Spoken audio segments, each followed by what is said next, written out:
Section 1. The World They Built. A town called home. Settle in. Get comfortable.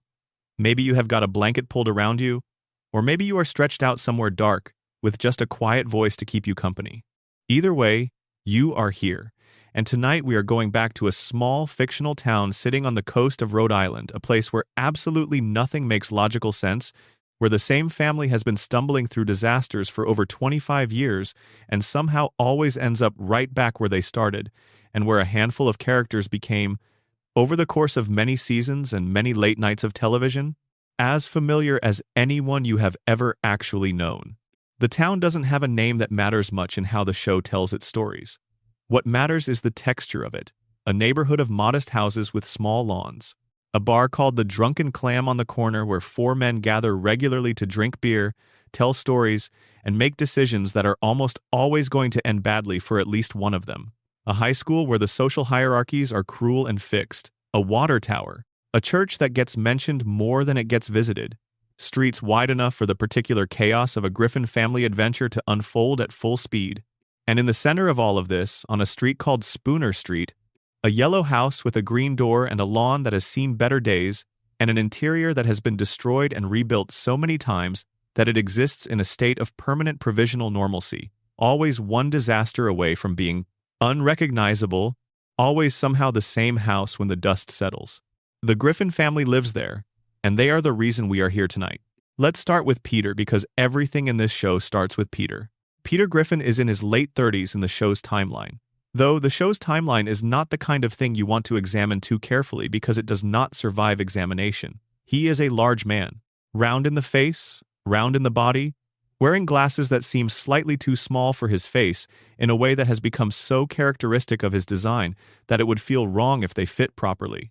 His voice is soft for a man his size, almost gentle, almost guileless, which makes the scale of the disasters he causes feel like more of a surprise each time, though after several hundred episodes it really should have stopped being a surprise. Peter works at the Pawtucket Patriot Brewery in the show's later seasons, brewing beer for a company he has an entirely uncomplicated emotional relationship with. Because beer, for Peter, is less a beverage than a philosophical position. Before that, he worked at a toy factory called the Happy-Go-Lucky Toy Factory, which is the kind of name that only a show delighted by the gap between surfaces and realities would give to a place that was a source of misery for its employees. He loves television, particularly television from the 1970s and 1980s, with a passion that borders on religious. He loves his neighborhood, he loves his friends. He loves his wife Lois, with a depth that the show will sometimes let you see clearly and other times bury completely under layers of selfishness and impulsive behavior, but which never entirely disappears. Even in the show's most difficult later seasons, in the moments when Peter is at his most frustrating, there is something underneath it that was established in those first few years, the sense that this man loved his family and that the love was real even when his behavior made it nearly invisible. Lois Griffin is the center of gravity for the whole enterprise. She grew up wealthy in a way that is sometimes charming and sometimes quietly formative of the ways she sees the world. Her father, Carter Pewterschmidt, is one of those old-money New England types who treats everyone beneath his income bracket with a particular brand of benign contempt, the kind that is so deeply embedded it doesn't even feel like contempt from the inside, just the natural order of things. Her mother, Barbara, orbits Carter the way minor bodies orbit a larger one. Lois chose differently. She chose Peter. She chose the yellow house and the chaos and the children and the dog and a life that had absolutely nothing in common with the one she had been raised to expect. In the early seasons, this choice was one of the show's quiet sources of warmth.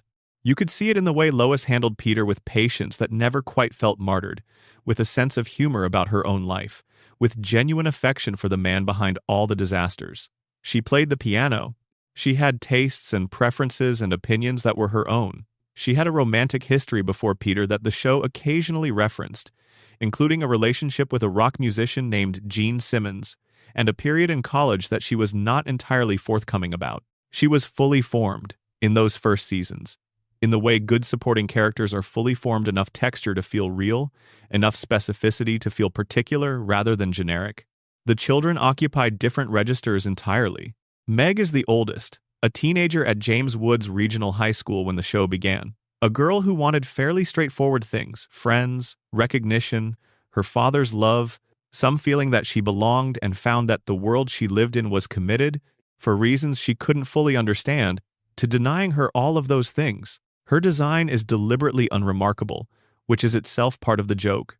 In a family that includes an evil genius baby and a talking dog, the normal teenage girl stands out precisely by not standing out, and the gap between her ordinary desires and the extraordinary indifference she received was, in the early seasons, genuinely funny in the melancholy way that recognizable things can be funny. She was voiced by Lacey Chabert for the first season, and then by Mila Kunis from season 2 onward, and the shift in voice matched a slight shift in characterization. Kunis brought something more resigned and more internally coherent to the role. Chris is the middle child, soft and heavy-set like his father, and with a similarly gentle voice. He is not academically accomplished. He is not socially confident. He has a recurring anxiety about a sinister figure who lives in his closet and represents all of his fears in abstract form, which the show treats as a real element of his world rather than a metaphor, because in this show the line between metaphor and literal reality is not really a line so much as a general suggestion. What Chris has, underneath all of this, is a basic decency that neither of his parents consistently models. He is not unkind by nature, which in this family is a more meaningful quality than it would be in almost any other context. Stewie is 1 year old and should not be able to do any of the things he does. He walks with the slightly bow-legged gait of someone who has recently figured out the mechanics of upright locomotion and has not yet made it look easy. He talks in an accent that the show has retroactively explained as an affectation, a choice made somewhere in his first year of life to construct a persona that matched the size of his ambitions. The accent is British and refined, and sounds like it belongs to someone who has spent decades reading Victorian literature and is somewhat annoyed that they have to share a planet with people who haven't. His head is shaped like a football. This is never commented on. No one in the show has ever found it worth mentioning that the baby has a football-shaped head, which is either a gag so deeply committed that it has passed beyond being a gag into simply being a fact of the world, or a piece of animation shorthand that became load-bearing without anyone planning for that. Either way, the football-shaped head of Stewie Griffin is as iconic as any character design element the show ever produced. And then there is Brian. Brian is a dog, a white Labrador retriever by species, though the show almost never engages with his dogness except when it is useful for a joke. He walks upright. He drinks dry martinis from a proper glass. He drives a car badly, and usually while somewhat impaired, and has been known to write poetry and attend therapy and have opinions about literature that he expresses with the kind of confidence that is only available to people who have read enough to know what they think, but not quite enough to, I know how much more there is to know. He went to Brown University, or attended briefly before dropping out. The details shift across episodes, which is true of most biographical facts in this show's universe. He has an unfinished novel. He has had it for as long as anyone can remember. He calls it a novel. Others have called it a collection of partially typed pages. He has been working on it since the beginning of the show and has not finished it, which makes it perhaps the most realistic artistic project in the entire history of television. Brian is Peter's best friend. Their friendship is one of the most important relationships in the show's universe and was, in the early seasons, one of the most genuinely warm things about it. Brian brought out a softer version of Peter's intelligence, the version that was capable of being impressed by things, capable of appreciating wit, capable of recognizing when an idea was good. Peter brought out a less guarded version of Brian, the version that could be foolish and happy and not weighed down by the perpetual awareness of his own shortcomings. They were good for each other in ways that the show illustrated without always having to announce. These 6 people constitute the family at the center of Family Guy, a show that premiered on the 31st of January 1999, following the broadcast of Super Bowl 33, which gave it an opening night audience of around 22 million viewers.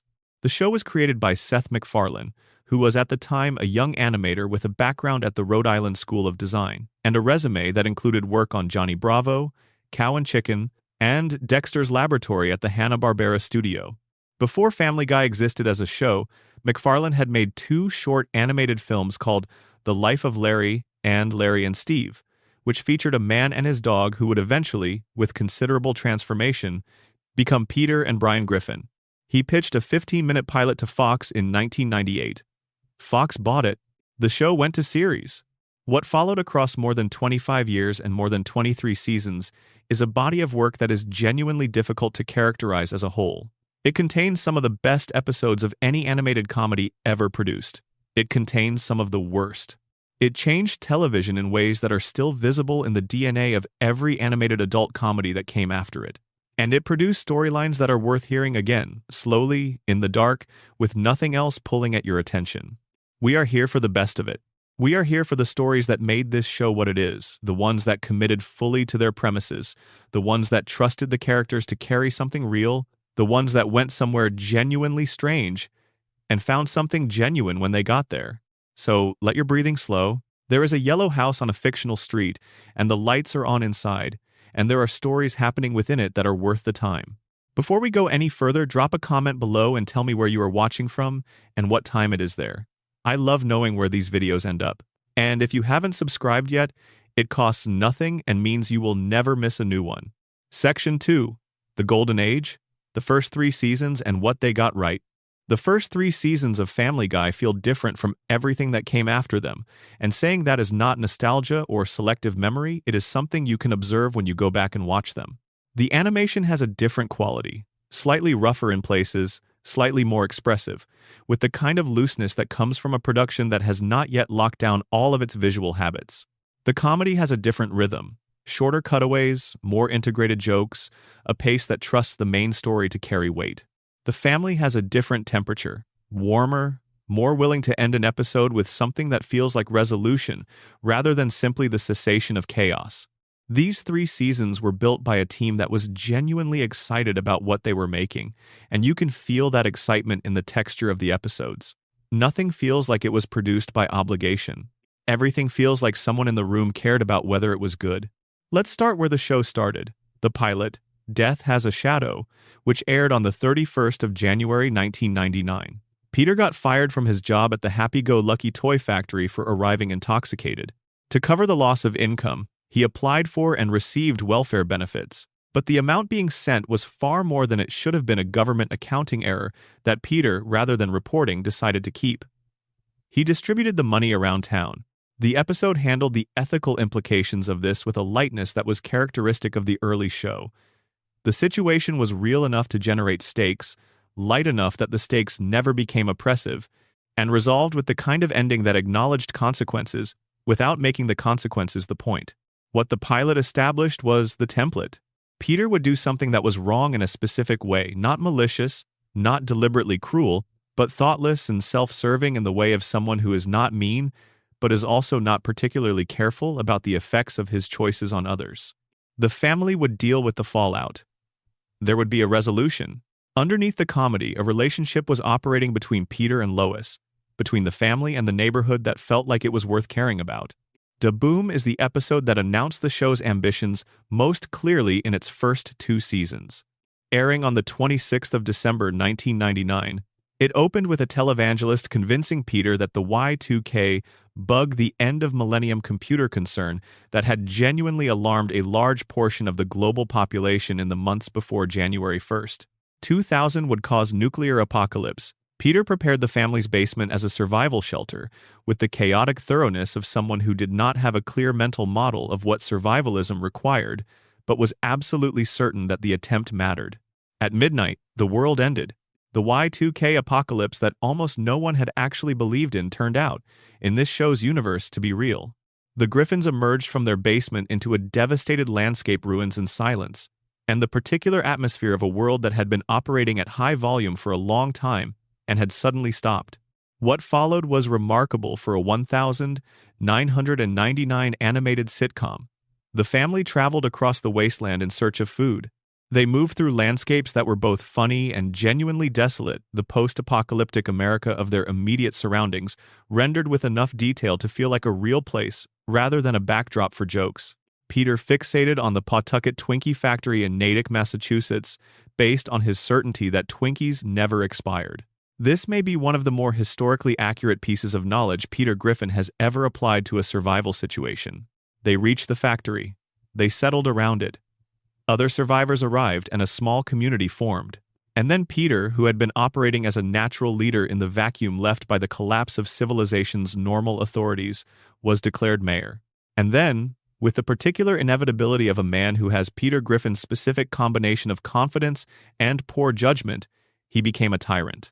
The arc of Peter's leadership in this episode, from capable emergency responder to petty authoritarian in the span of a few days, was one of the show's earliest pieces of genuine character insight.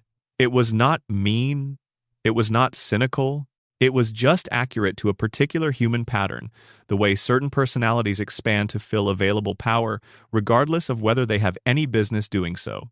Peter was not a bad person. He was a person who did not know what to do with unchecked authority, which described a great many people throughout history and made the comedy feel slightly darker than the show usually intended to go at this stage of its run. The episode also gave us the first giant chicken fight, a brief, apparently throwaway moment where Peter encountered a chicken who gave him a bad coupon, and the two of them ended up in a brawl that was absurd in scale and completely unexplained in motivation. No one watching it could have known what that moment would eventually become, but it planted a seed. The episode ended with a live-action epilogue, revealing that the entire Y2K story had been a dream experienced by Pam Ewing from the 1980s television drama Dallas. This was a parody of the famous Dream Season reset that Dallas had used to walk back an entire year of story, and it worked as a joke, but it also introduced a pattern that would become significant in the show's later years. The tendency to stage something dramatic and then retreat from it by revealing it was not real. In Season 2, Road to Rhode Island gave the show the first of what would become its most celebrated recurring series of episodes. Brian was assigned to pick up Stewie from his grandparents' house in Texas and bring him back to Rhode Island.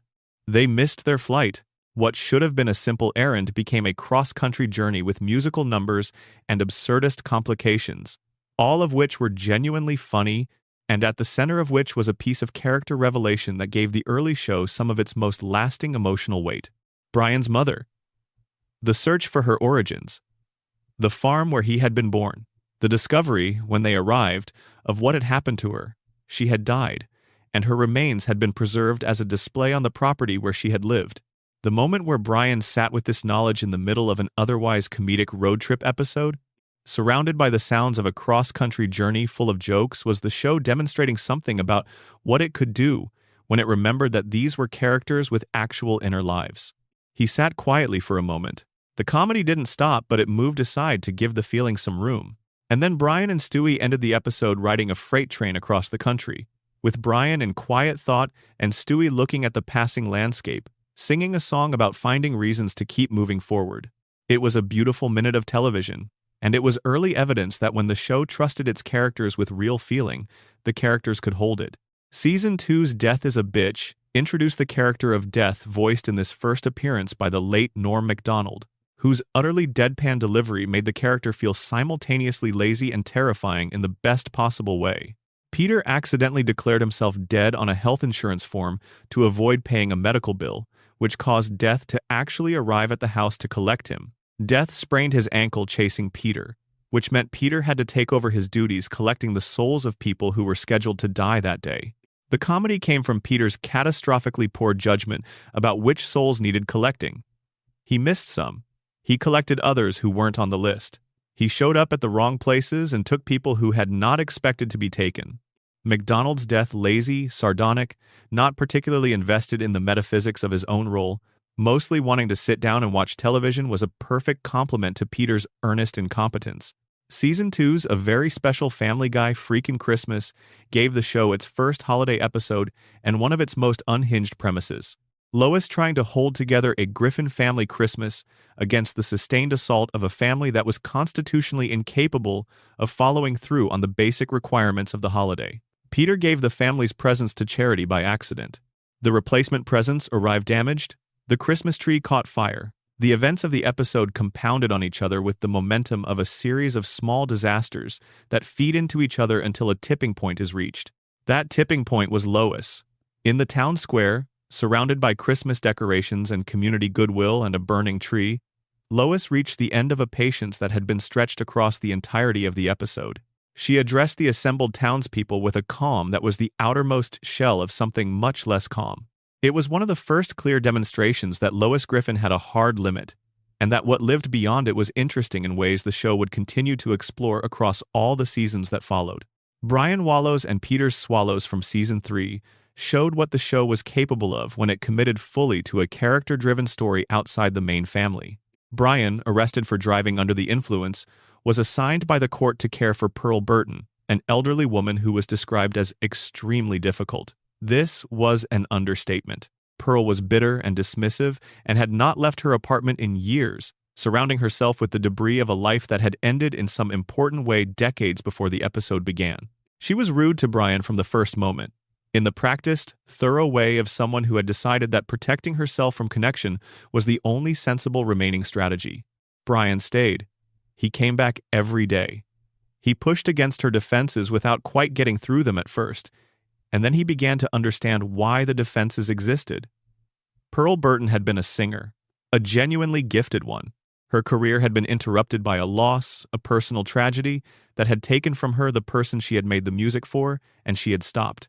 Not gradually, not in the way careers sometimes wind down, but completely. Brian arranged for her to sing again one song, the one she had left unfinished all those years ago. She sang it. The animation gave this moment a quality the show reserved for its best musical sequences. And then Pearl died. She had lived long enough to finish the thing she had left incomplete, and then she was gone. The episode ended with Brian sitting with the memory of this brief relationship, the difficult old woman who had let him in once. She decided he wasn't going anywhere, and feeling something genuine about it. The show did not make a production of this. It just let him sit with it and let the audience sit alongside him. This was the show at its most quietly excellent.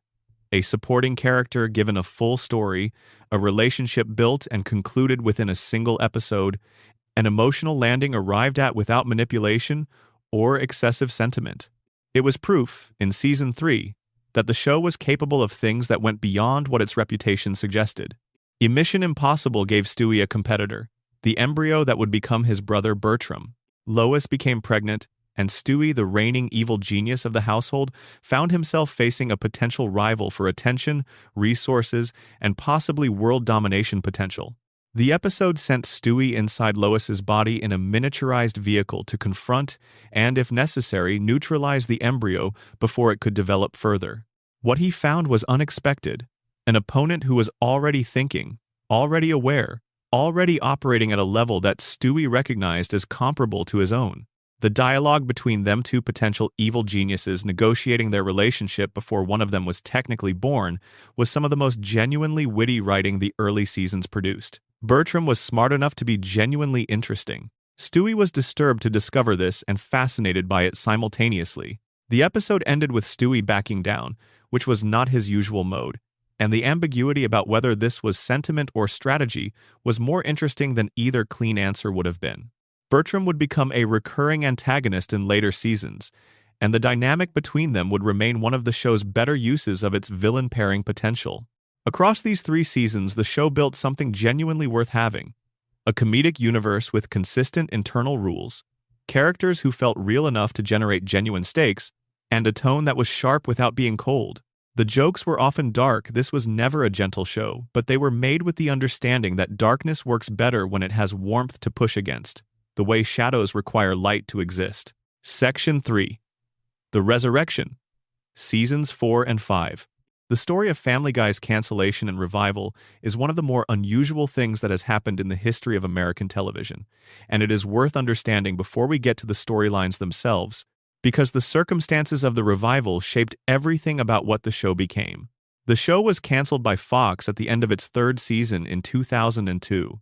Fox had already canceled it once during the original run, only to bring it back, and then canceled it again when the ratings couldn't recover from the network's habit of moving the show to different time slots without giving the audience time to find it. Family Guy competed against Frasier on NBC one season and was moved to Tuesday nights the next season, where it competed with Who Wants to Be a Millionaire on ABC. It lost both times. The cancellation seemed final. Then, Cartoon Network purchased the rights to air reruns on their Adult Swim late-night block. The reruns premiered on the 20th of April 2003, and the response was extraordinary. The block's viewership increased by 239%. DVD sets of the first 2 seasons were released and sold over 400,000 copies. The audience that had never quite been able to find the show during its original run had found it in reruns and in the home market, and they were evangelical about it. Fox noticed. By 2004, they had ordered a fourth season. The show that was definitively over was coming back, and fan anticipation was something the network had not anticipated at that scale. Season 4 premiered on the 1st of May 2005 as part of Fox's Sunday night animation domination lineup. The return episode, North by North Quahog, sent Peter and Lois on a second honeymoon. They ended up at a hotel next door to Mel Gibson, who was filming a sequel to The Passion of the Christ. Through a series of events that made sense in the moment, Peter and Brian ended up with the completed film print and spent the episode in a chase sequence trying to escape Gibson. The print was eventually destroyed. The honeymoon worked. The show was back, with all its energy intact and some small but detectable changes in how it operated. Don't Make Me Over in Season 4 was the best Meg episode the revival years produced. After years of low self-confidence, Meg underwent a makeover arranged by the family and found herself, briefly, on the right side of her high school's social stratification. She became popular. She appeared on Saturday Night Live. She had a version of the experience she had been trying to have since the beginning of the show, and the episode let her have it completely before introducing the cost. The cost was that the popular version of Meg had set aside the real Meg to perform something more acceptable to the social environment. When she chose, by the episode's end, to go back to being herself, it was a character moment that worked because the show had built up enough of who Meg actually was for the choice to feel real. Petarded pushed one of the show's most fundamental comedic premises to its logical extreme. Peter took a standardized psychological test for trivial reasons and discovered that he scored below the technical threshold for a certain classification. He was legally certified as mentally challenged. The episode's comedy came from Peter's exploitation of this status, from his discovery that the certification gave him a legal protection from certain forms of social accountability. The episode was not mean-spirited about the subject matter, which was the balance the early Family Guy maintained reasonably well. You could make jokes about difficult topics, as long as the jokes were about something beyond the topic itself, as long as there was a real comedic insight underneath the surface offense. Season 5 produced some of the best episodes of the revival era. Barely Legal gave the show one of its most committed cringe comedy storylines. Brian, in a moment of genuine human decency, agreed to take Meg to her prom because she had no date. It was a kind gesture. Meg, experiencing an evening of being treated with consideration and warmth, something her life had not provided in abundance, developed an intense attachment to Brian. This was understandable. A teenage girl whose family had been teaching her for years that she was not worth caring for, received one evening of care from someone who wasn't trying to get anything from her, and the response was proportional to the deprivation. What followed was a stalker narrative, in which Brian was the terrified subject of pursuit. The comedy relied on the gap between Brian's entirely justified discomfort and the audience's awareness of exactly how Meg had arrived at this moment. Mila Kunis's vocal performance was excellent. She played Meg's desperation without playing it for simple comedy, which gave the episode a texture that a flatter performance would have missed. The episode ended honestly with Brian escaping and with Meg returning to baseline, with one more difficult memory added to her collection. Road to Rupert in Season 5 was the episode that fully established what the Road to episodes could be. Stewie's teddy bear, Rupert, was accidentally sold at a yard sale. Rupert was not just a toy, he was Stewie's constant, the object onto which he had displaced whatever emotional needs he carried and couldn't express any other way. Losing him was not a small thing. Brian and Stewie traveled to Aspen, Colorado, where the bear had gone, and what followed was everything the Road to template could produce. Mismatched personalities navigating an unfamiliar environment, musical numbers that worked both as parody and as genuine expression, a genuine sense of the friendship between the two of them underneath all the bickering. Meet the Quagmires, the 5th season finale, took the show's relationship with time travel and built an episode around it with real ambition and real emotional investment. The setup: Peter, listening to Quagmire describe his romantic history, wished he could have one night back in 1984 when he was 18. Death, voiced by Adam Carolla, who had taken over the role permanently, happened to be in the bar on a false alarm and decided to grant the wish. He sent Peter and Brian back to 1984, to the night of a country club dance where young Peter had been supposed to have his first date with Lois. Young Peter got distracted. There were other girls. There was music. He blew off Lois. This was the point of no return. In the present, the world had changed. Lois was married to Quagmire. They had children together, children who were recognizable echoes of the Griffin kids but distorted, as if made through a different combination of genetic material. Peter was married to Molly Ringwald, who voiced herself in the episode with complete gameness. Al Gore was president, which the show treated as an alternate reality detail. The world had taken a slightly different shape. Peter was horrified. The horror was not about the quality of the alternate timeline, but about the specific absence at its center. Lois was with someone else. And whatever Peter did in any given episode, the constant underneath it was that Lois was his and he was hers. He went back. He fixed it. The episode cycled through the timeline with the comedic energy of a screwball farce before arriving at a present that was mostly restored to normal. The episode was the funniest the fifth season produced, and also one of the most technically accomplished. Time travel comedy requires a level of internal consistency that allows the audience to follow the cause and effect chains, and Meet the Quagmires maintained that consistency while staying genuinely funny across its full runtime. Section 4, Inside the Mind of Stewie Griffin, the evil genius at full power. There has never been a character on television quite like the early Stewie Griffin, and saying that is not nostalgia, it is just accurate. He was a baby, 1 year old, by the show's internal accounting. He sat in a high chair and was fed strained peas and had his diaper changed. He also built intercontinental ballistic missiles in his bedroom. The comedy came from the gap between those two things, and the show played that gap with such commitment and creativity in its first 3 seasons that it never got tired. Every episode found new ways to place Stewie's murderous genius inside the daily rhythm of infant life. He would sit in his playpen and dictate plans for a mind control device into a handheld recorder while Lois watched the baby monitor nearby. He would smile at the pediatrician while internally drafting blueprints for a weapon that would make the pediatrician's continued existence extremely unlikely. He would attend a birthday party with other children his age and spend the entire time cataloging their weaknesses in a mental ledger he kept for exactly this purpose.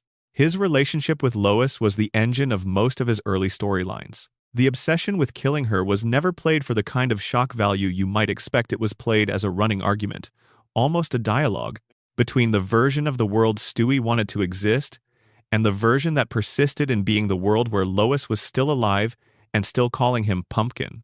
The more cheerfully domestic she was, the more elaborate his plans became. The more she hugged him or kissed his forehead, the darker the look he gave her the moment she turned away.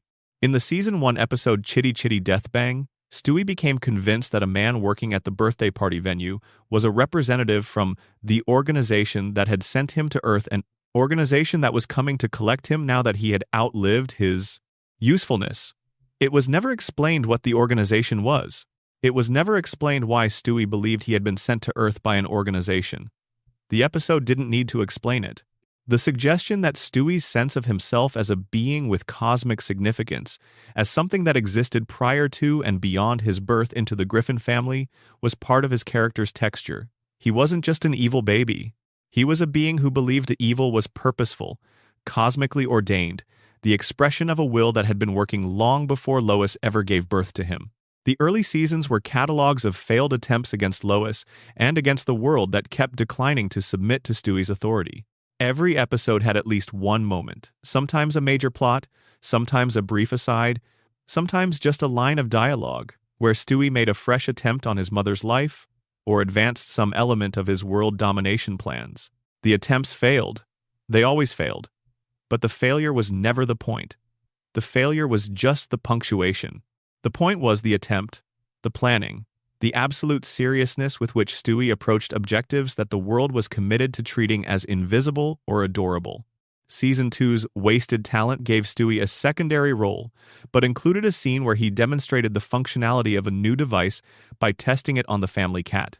The casual ease of the demonstration and the family's complete obliviousness to what had just happened was a perfect encapsulation of the dynamic. The adults could not hear Stewie's monologues. They could not process the evidence of his capabilities. They moved through their day, while a 1-year-old systematically dismantled and reconstructed the world's power structures in the adjacent room. Season 3's Mission Impossible gave Stewie his most worthy early opponent, the embryo that would become Bertram, as described in the previous section. But the episode also gave Stewie one of his most revealing moments. When faced with an intellect that matched his own, he chose not to destroy it. Whether this was sentiment or strategic calculation was left deliberately ambiguous. The show was suggesting that Stewie's relationship with intelligence, his reverence for it, his orientation toward it might be more fundamental than his relationship with any particular goal, including his stated goal of world domination. Season 5's premiere, Stewie Loves Lois, was the episode that first clearly signaled where the character was heading. The premise was an inversion of everything that had defined him. Stewie, nursed back to health by a Lois who showed him unusual attentiveness during an illness, developed an emotional attachment to his mother. He followed her around the house. He sat in her lap contentedly. He called her Mommy, with a warmth that was entirely unironic. The episode was funny. The image of Stewie sitting in Lois's lap while watching television, with no ulterior motive in his expression, was genuinely charming, partly because of how fundamentally unexpected it was, and partly because it revealed something the early show had kept carefully buried, that the thing Stewie had been spending all of his time and energy trying to destroy was also, at some level, the thing he depended on most. The world domination plans faded from the foreground. The attempts on Lois's life became rarer. Stewie's attention turned toward his friendship with Brian and toward his own emotional and personal development. The show gained something in emotional range from these changes. It lost something in originality, but before the transformation was fully complete, the show gave these storylines their definitive expression in 2 episodes that we will examine fully in a later section, which brought Stewie's original character to its culmination and then, in a characteristically Family Guy move, stepped back from the consequences. Section 5. The Road They Traveled. Brian and Stewie's Greatest Adventures. If you had to distill what Family Guy was genuinely capable of into a single category of episode, it would be the Road to episodes.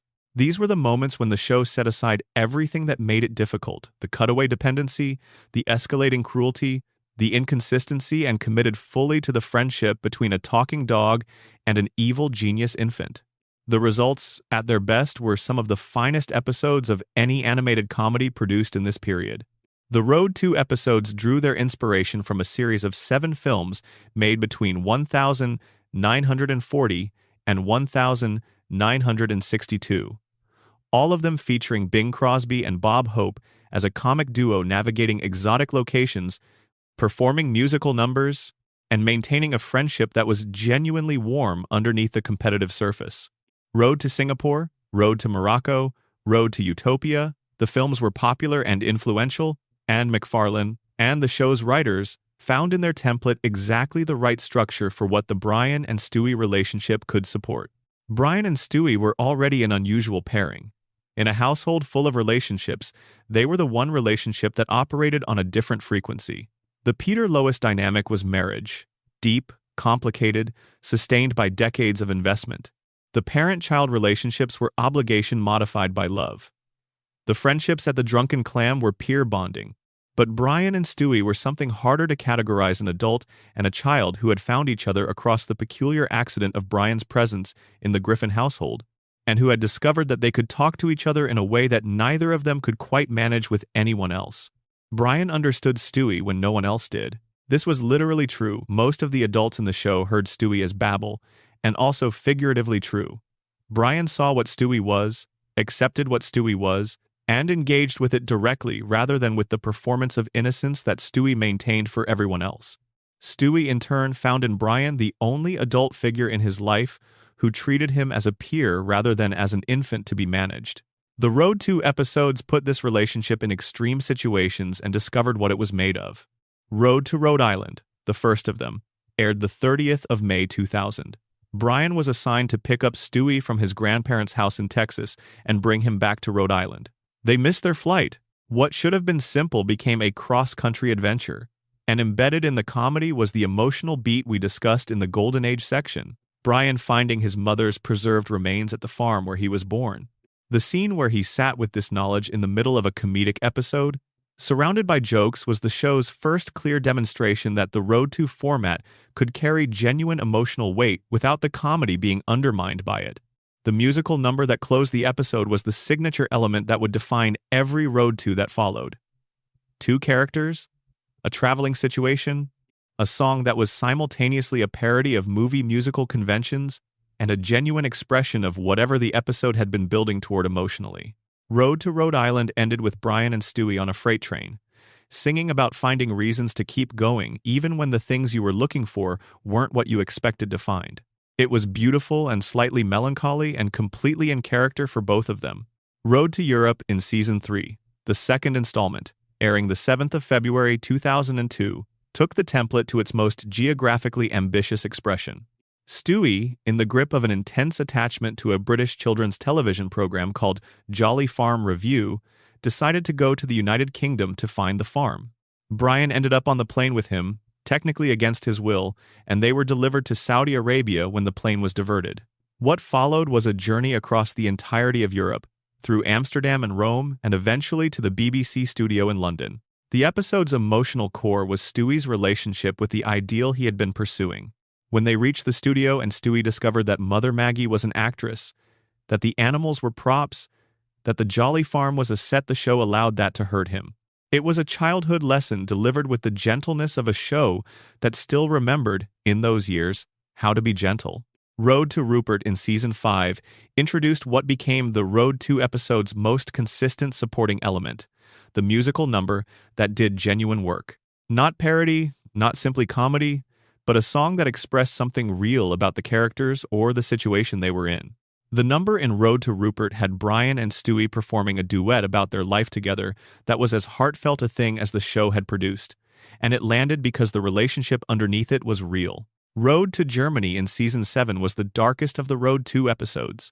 The premise: Mort Goldman accidentally activated Stewie's time machine, thinking it was a bathroom cubicle, and sent himself back to the 1st of September 1939 to Poland. The day of the Nazi invasion was darker material than the show usually committed to so completely. Brian and Stewie went in after him, and the three of them navigated Nazi-occupied Europe while trying to find their way back to the present. The episode's humor operated in the register of historical absurdity. The contrast between the enormous horror of the Second World War as backdrop and the domestic scale of the problems Brian and Stewie were actually trying to solve. Stewie impersonated Adolf Hitler to buy them time in one scene. Brian flew a biplane in a dogfight that was animated with genuine excitement. The ending was the episode's darkest moment. They returned to the present just before Mort's original departure, so Stewie killed the version of Mort who had traveled with them to prevent knowledge of the time machine from spreading, and then watched as the original Mort entered the room, unaware of everything. The casualness with which Stewie handled this, and Brian's complex expression as he processed it, was the episode's final note, and it was a genuinely unsettling one, delivered without comment. Road to the Multiverse in Season 8 was the most structurally ambitious Road to episode, and the most formally inventive thing the show had done since it began. Stewie had built a remote control capable of transporting them between alternate universes. Each universe had its own rules, its own look, its own comedic logic. The Christian-free universe, in which the absence of the Dark Ages had allowed technology to advance thousands of years beyond its current state, featured Meg as a beauty, the implication being that Meg's plainness in the main universe was simply a product of conditions rather than anything inherent, which the show played as a joke but which also quietly validated something about her that the main show rarely did. The Japan-dominated universe featured anime-style animation. The Disney universe was animated in the Golden Age style, lush and rounded and warm, with every character redesigned in a way that felt like actual love for the source material. The musical number in the Disney universe, It's a Wonderful Day for Pi, was one of the show's best original songs, written in genuine tribute to the Disney animation tradition it was inhabiting. The dog-dominant universe was the episode's most conceptually interesting detour. Brian, suddenly revered and waited on, moved through this reality with the ease of someone arriving in a place designed specifically for him. Stewie, reduced to walking on all fours and eating from a bowl, was furious in the particular way that Stewie was furious when things were deeply, fundamentally wrong rather than simply inconvenient. The episode's antagonist, a version of Stewie from another universe who had also mastered multiverse travel, gave it stakes that played against the comedy without overwhelming it. Road to the North Pole in Season 9 was the most emotionally complete Road to episode, and the one that used the template structure to deliver something the show had not quite managed before. A Christmas story that engaged seriously with the cultural and environmental costs of Christmas, while remaining genuinely funny throughout. It began at a mall. Stewie wanted to see Santa Claus. The mall Santa brushed Stewie off before Stewie could say a word overworked and underpaid. The Santa turned away to take a break in the middle of Stewie's approach. This was a small thing, but to Stewie it was a fundamental disrespect from a figure he had apparently invested with considerable significance, and the response was proportional. He vowed to go to the North Pole and kill Santa Claus. Brian drove him north. He did this partly because Brian was not able to watch a 1-year-old hitchhike to the Arctic Circle on his own, and partly because Brian still, even in the show's 9th season, retained enough of the early Brian's basic decency to make the choice. The journey was genuinely difficult. There were truck rides and accidents in the snow and snowmobiles, and runs out of fuel, and a stretch on foot through increasingly inhospitable landscape. A moment where Stewie accidentally discharged a flare pistol inside a truck cab caused a catastrophic chain reaction on the highway. Brian said, more than once, that this was impossible. Stewie kept moving. They made it. Santa's workshop was not what the Christmas tradition had promised. It was a factory, a dark and industrial facility in a polluted wasteland, with smokestacks and runoff and the sound of machinery pushed past its capacity for too long. The elves were sick and deformed from years of toxic exposure. Their numbers kept up through inbreeding in the attempt to maintain a workforce sufficient for the world's growing population. The reindeer were feral and starving and dangerous, and Santa was dying. He told Brian and Stewie what had happened. The world had changed. Children no longer wanted wooden trains and simple toys. They wanted electronics and gaming systems whose supply chains were simply beyond the capacity of any magical workshop to replicate. The demand had grown every year. He had worked harder every year. The gap between what was being asked for and what was possible kept widening until the system that had sustained Christmas for centuries was collapsing under the weight of what the world expected from it. Brian and Stewie chose to help. They loaded the sleigh. They got the feral reindeer into the air animals who had not pulled a sleigh in a long time and were not delighted about being asked to do it now, and they began attempting to deliver Christmas to the world. The first house went wrong. Wrong address. By the time they realized this, they had made enough noise to wake the family inside, and what followed was an extended sequence of damage control that involved tying up the residents while they retrieved their things. A scene that was simultaneously slapstick comedy and a quiet horror about how badly the situation had deteriorated from the Christmases of myth. They cleaned up as best they could. They moved on. They did not make it through many houses before dawn began to approach, and the task was revealed as essentially impossible. Christmas morning. Empty living rooms everywhere. Children coming downstairs to nothing. The Griffins gathered around a bare space under their tree. Brian and Stewie went on television.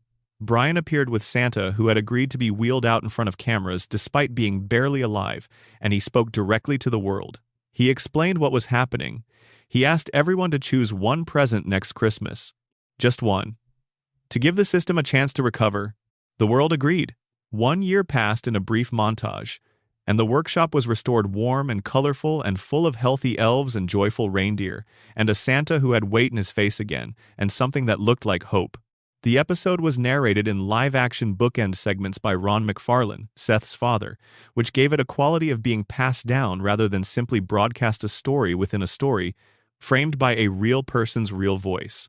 It had songs that were good enough to stand on their own. It had Carrie Fisher appearing as herself in a dream sequence. It had every element of a holiday special, and then went to places holiday specials almost never went, and it worked because the friendship at its center was strong enough to hold the weight. Section 6. When the town became a crime scene. The Art of the Bottle episode.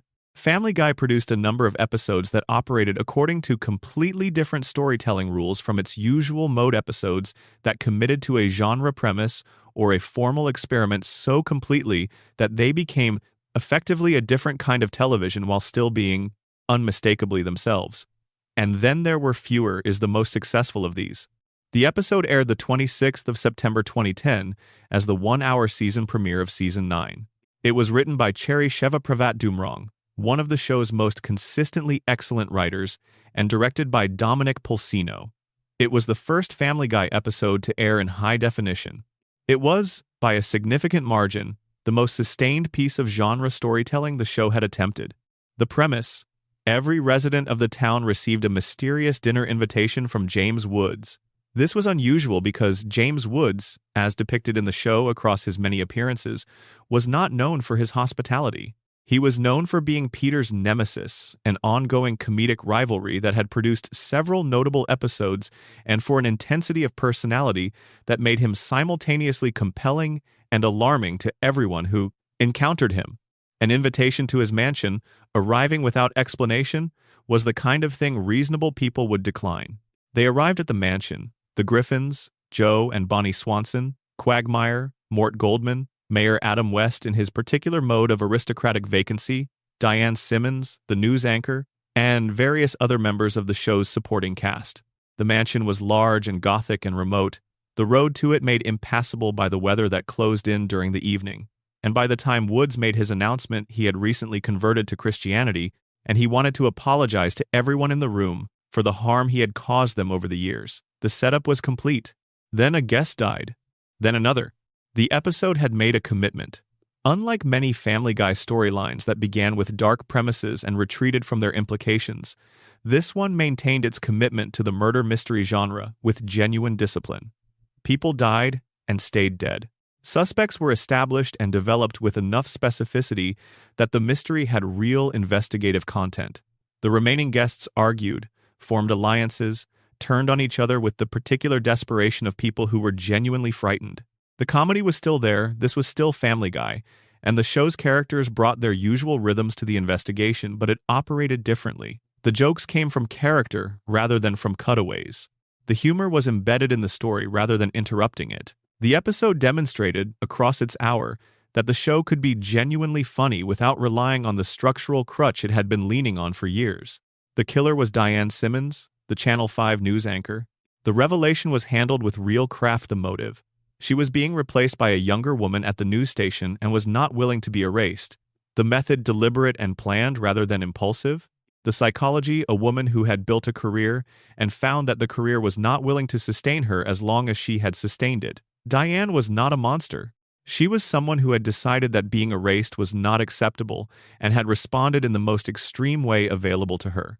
The confrontation between Diane and Meg's eventual role in the episode's resolution, gave Meg a significant moment of genuine competence and bravery that the show rarely offered her.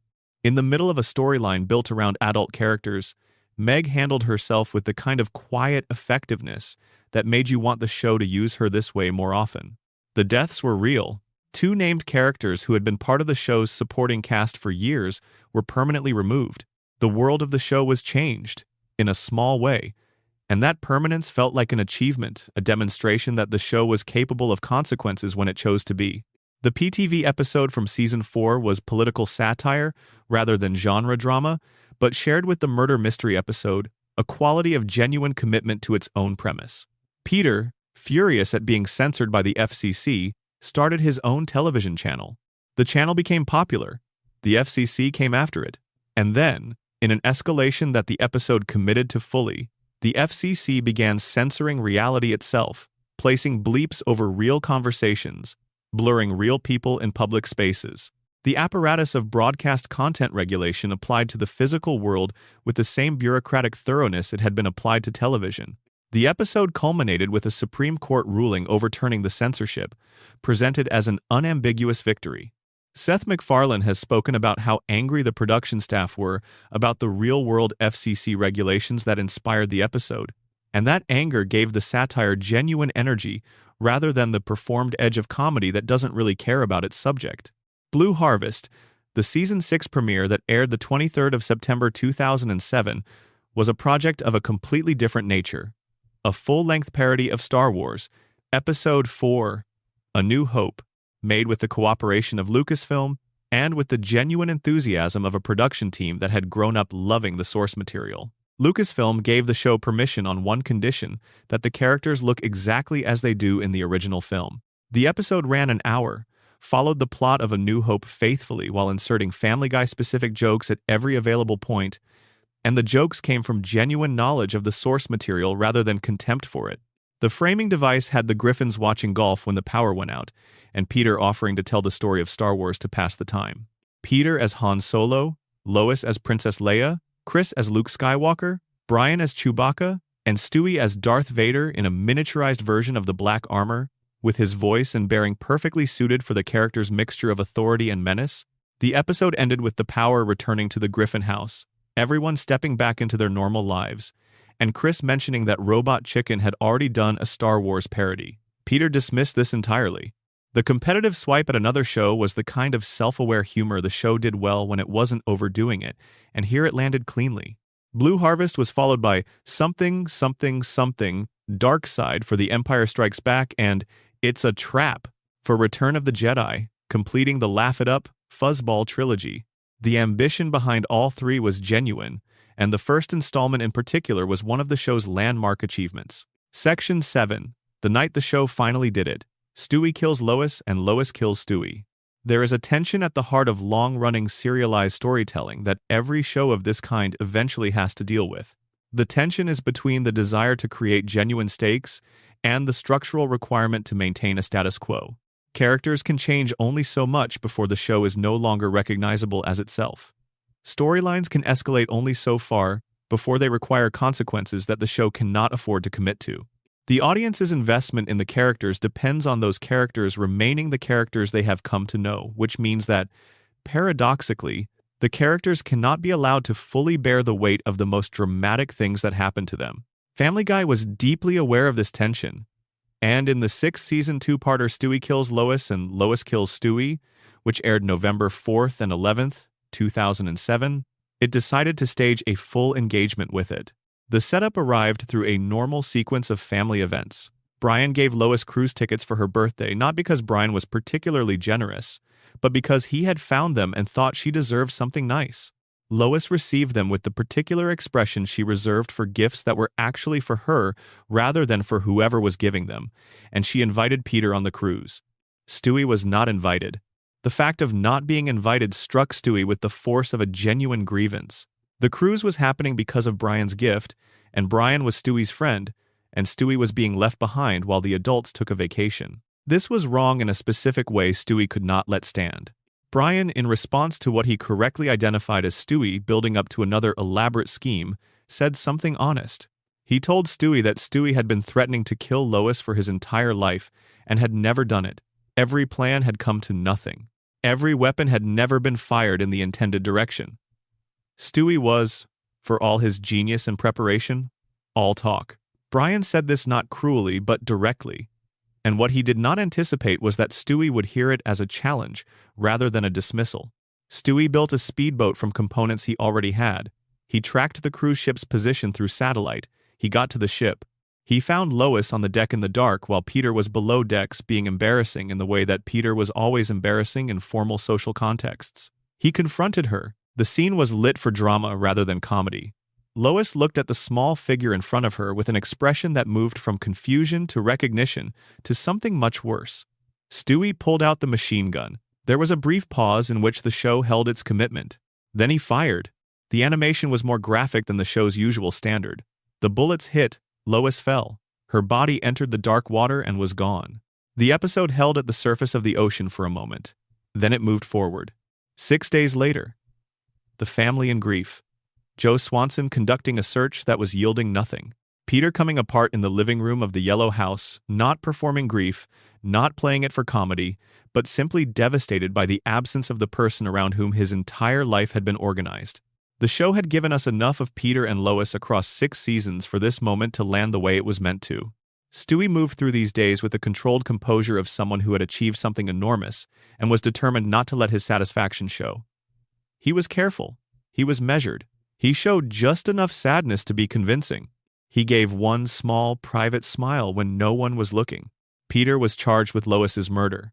The episode ended there, with the cliffhanger music from the 2-part Star Trek.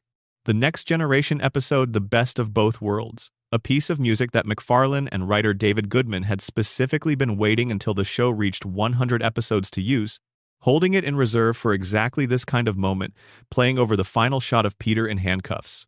The second part, Lois Kills Stewie, began with the truth. Lois had survived.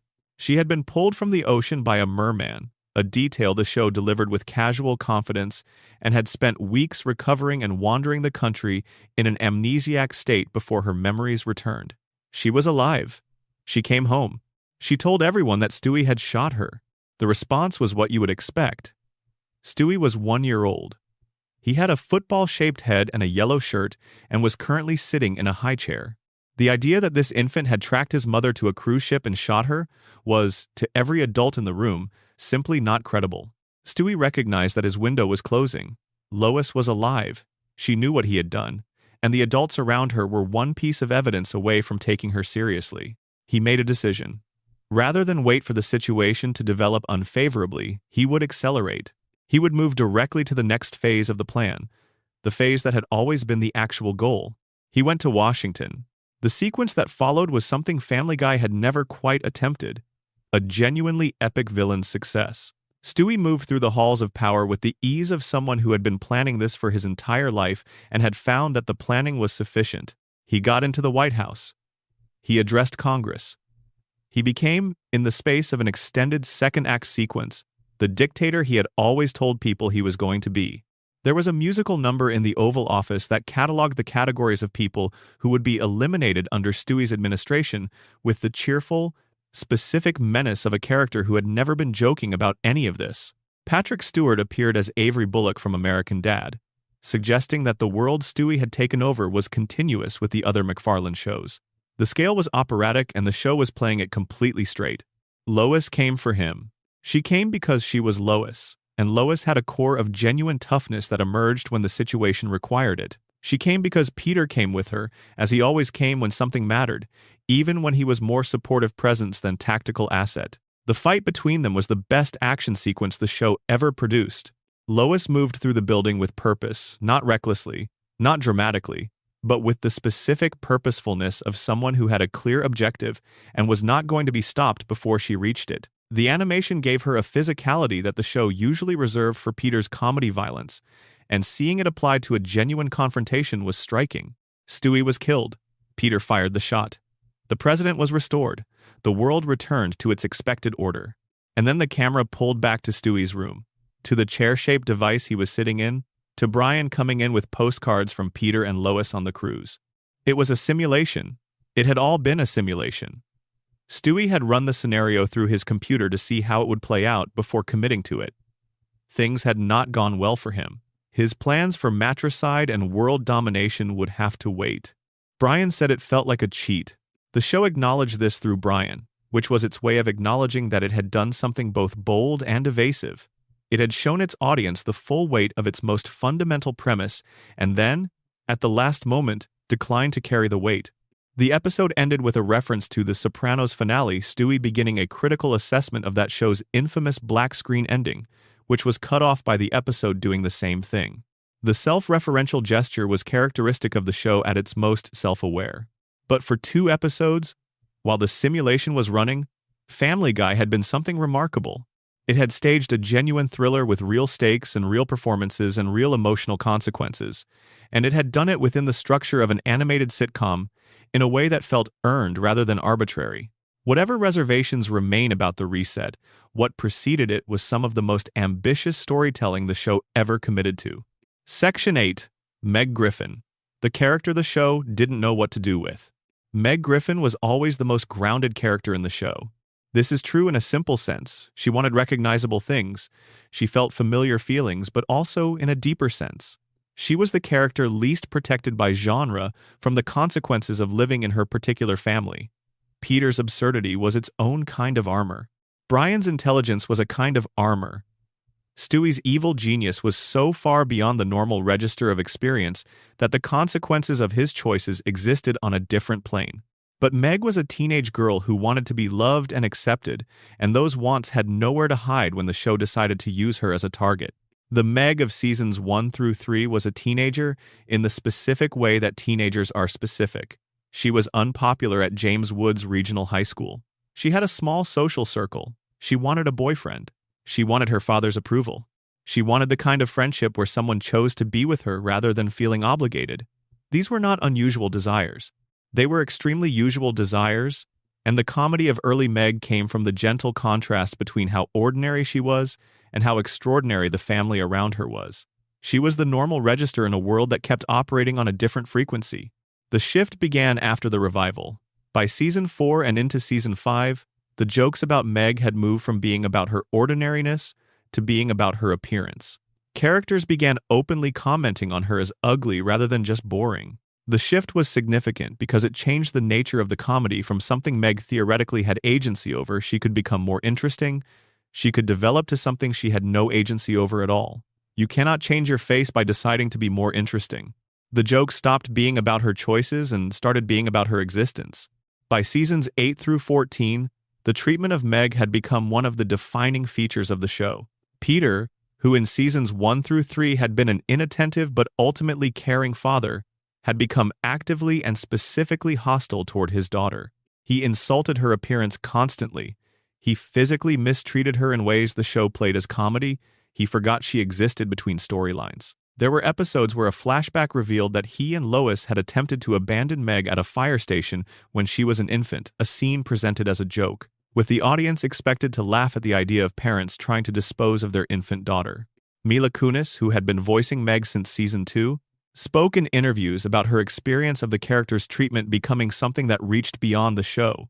People would come up to her and repeat Peter's dismissive catchphrase directed at her character, using the fictional cruelty as a social script in the real world. The line between the comedy on the screen and the behavior it might normalize had become thin. Seahorse Seashell Party in season 10 was the episode where the show put all of this on the table. The setup was simple. A hurricane kept the Griffins inside their house. Brian, managing his anxiety about the storm, consumed magic mushrooms, giving the episode its B-plot a hallucinatory journey through Brian's psyche that was genuinely disturbing and animated with a looseness the show rarely used. The A-plot built slowly. The family, stuck together with no television, played games and told stories and bickered. Peter excluded Meg from a game almost reflexively, the habit of years, so deeply embedded that it required no thought. Meg pushed back. For the first time in many seasons, she didn't let it go. What followed was a full, sustained confrontation in which Meg told each member of her family exactly what their treatment of her had cost her. She went to Peter first. What she said about him was specific. She described his actions, named them, held them in the light, his physical cruelty toward her, his constant verbal contempt, the years spent teaching her that she was not worth his attention or his care. She said, with a directness the show rarely allowed her, that if anyone outside the family could see how he treated her, he would be in jail. She went to Lois. She went to Chris. Each confrontation was specific and accurate, and landed differently because of Kunis's performance, which carried the weight of every season that had preceded this moment. The effect was unexpected. Without Meg as the family's shared target, they turned on each other. All the frustration and resentment that had been directed outward at Meg redirected inward, and the family fractured. Peter ran away in tears. Lois went after him. Chris stormed off. The house went quiet. Meg sat in the aftermath of what she had done and thought about it. She thought about the dynamic she had disrupted. She thought about the family collapsing in Meg's absence from the role she had been filling. She thought about what it meant that the family's coherence depended on her willingness to absorb what none of them could direct at each other. She went to each of them and apologized. She took it back. She told them they had been right and she had been wrong, which was not true, and they believed it. The family hugged. The storm passed. The episode is still one of the most discussed in the show's history. It is discussed because of what it did, finally giving Meg a genuine confrontation scene, and because of how it resolved that confrontation, which many viewers felt undid what the episode had built. The message, intended or not, was that victims of abuse should accept their role because their suffering serves a structural function for the people who mistreat them. Whether the show meant to send that message is a separate question from whether it sent it. Later seasons brought more compassionate Meg storylines. Peter's sister in season 14 gave both Peter and Meg real character work. The revelation that Peter's own childhood abuse at the hands of his sister Karen was part of why he treated Meg the way he did, and the reconciliation between father and daughter that followed. It was one of the show's more genuinely moving pieces of family drama. The performances supported it. And then the next episode began, and nothing had changed. This is the pattern that made Meg's arc one of the show's most frustrating. Not the individual episodes, which were sometimes genuinely excellent, but the space between them. The show demonstrated repeatedly that it knew how to write Meg well. It chose repeatedly not to carry that knowledge forward. By season 22, the extreme abuse had largely stopped. Some writers in the later years gave Meg episodes where she was competent and tough and capable of fighting back. The damage of the preceding decade could not be entirely erased, but the warmer later treatment was evidence that the show had not entirely forgotten who she was. What remained after all of it was the character she had always been. A teenage girl who wanted to be loved and accepted, who had survived years of not being loved and accepted, and who was still, somehow standing. Section 9.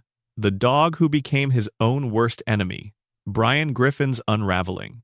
Brian Griffin began his life on this show as its moral compass. He was the character whose reaction to the events of any given episode was the audience's guide. His eye rolls at Peter's schemes told you the scheme was foolish.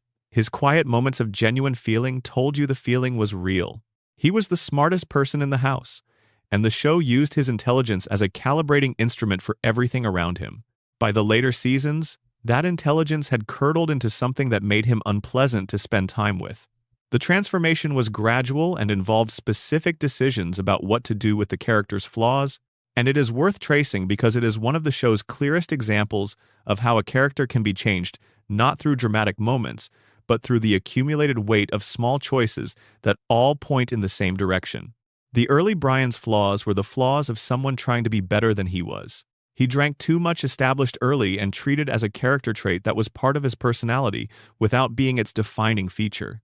He was unlucky in love, falling for women who were wrong for him or who didn't reciprocate, which made him sympathetic in the way that romantic failure is sympathetic when it is clearly the result of bad judgment rather than anything worse. He was insecure about his writing, his intelligence, his place in the world, which was endearing because the insecurity was paired with genuine ambition and genuine ability. The novel.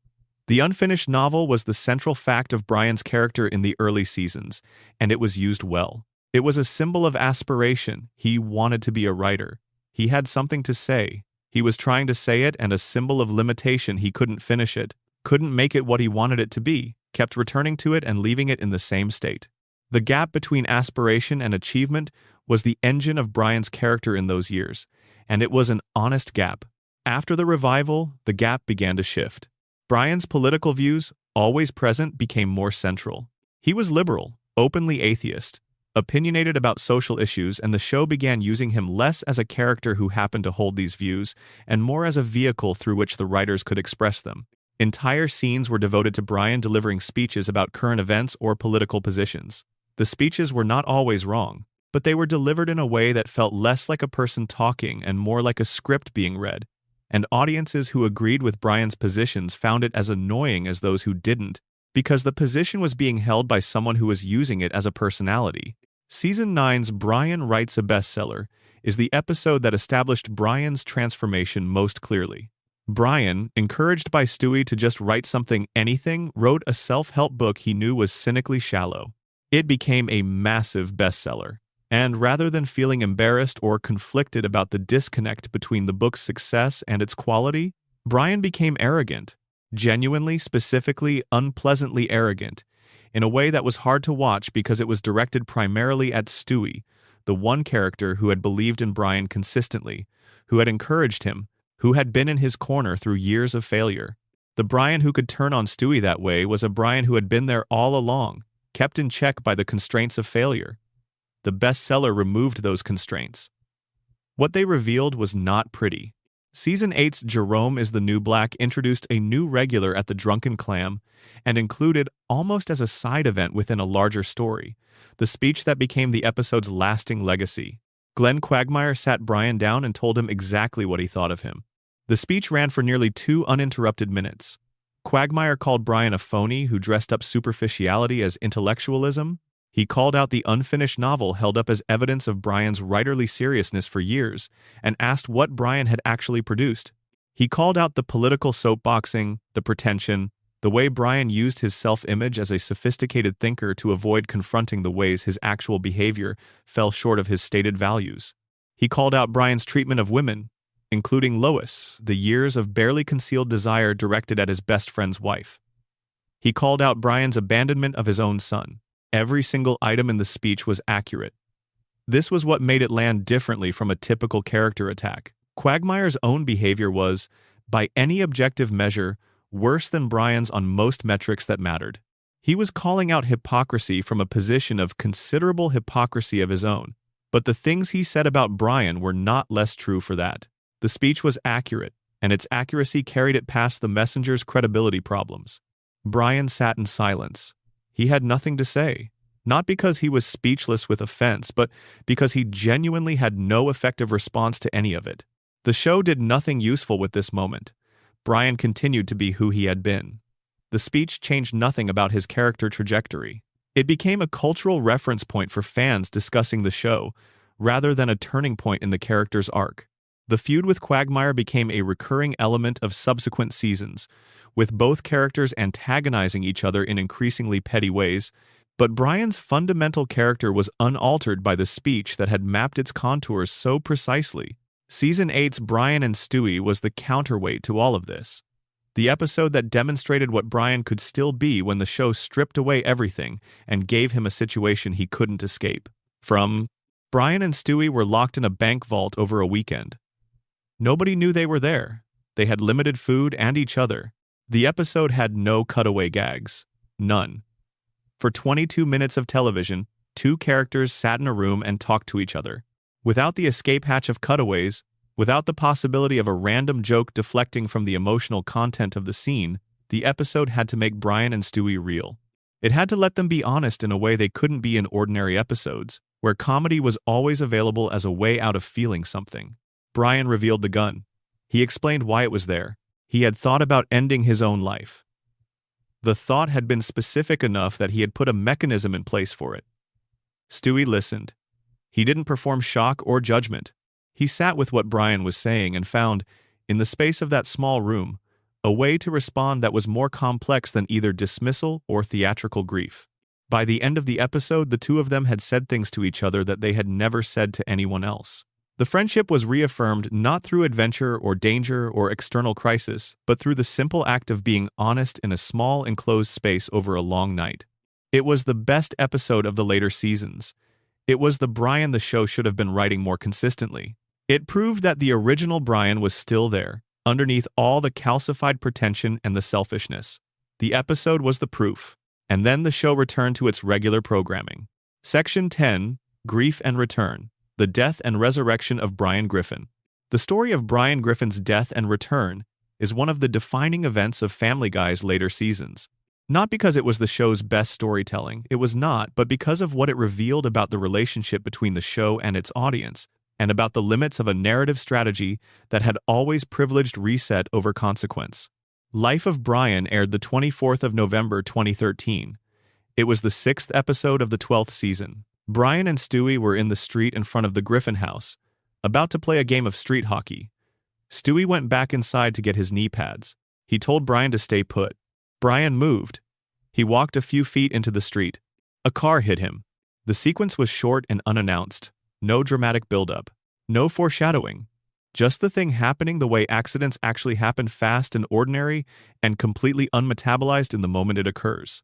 The aftermath was given more time. Brian was taken to the animal hospital. The family gathered.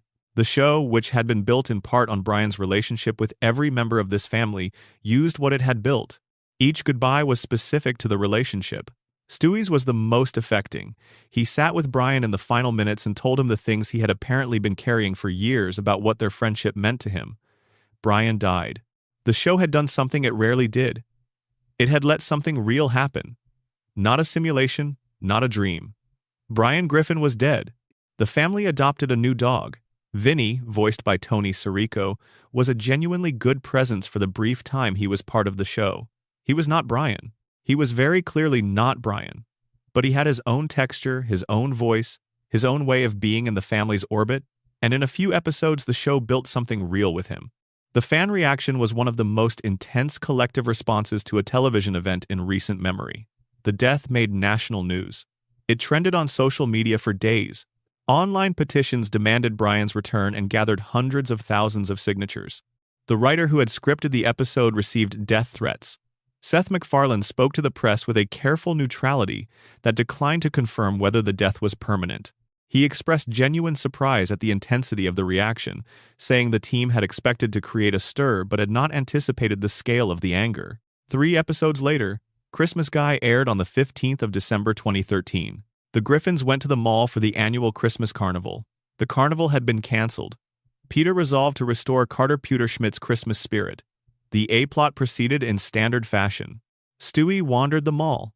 He was carrying Vinny's presence in his life without complaint but without contentment, because Vinny was not Brian. He missed Brian in the specific way that you miss someone who was the only person in your world who could talk to you in the particular language that existed between you and who had been taken suddenly and completely. In the crowd, Stewie saw something that should not have been there, a past version of himself. A younger Stewie, from a point in the timeline before Brian's death, using a time travel return pad. Stewie had destroyed his own time machine some episodes before Brian's death, tired of the problems the machine kept creating. But here was a pad, in the hands of a version of himself who hadn't yet made that decision. Stewie took the pad. His past self protested.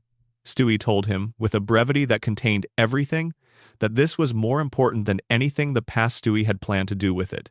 He went back to the moment before the accident. He moved Brian out of the path of the car. The car missed him. Brian was alive. The reunion was in the driveway. Brian, confused and uncertain about why things felt slightly different, accepting the embrace of a Stewie who was holding on with a ferocity that Brian didn't yet fully understand. Stewie's face during this moment contained the entirety of what had happened between the death and the return, the 3 episodes of loss, of Vinny, of grief without resolution, compressed into the physical fact of holding on to his friend. It was 30 seconds of television that were better than anything else the show produced that season. The fan response was enormous and complicated. People who had been devastated were relieved.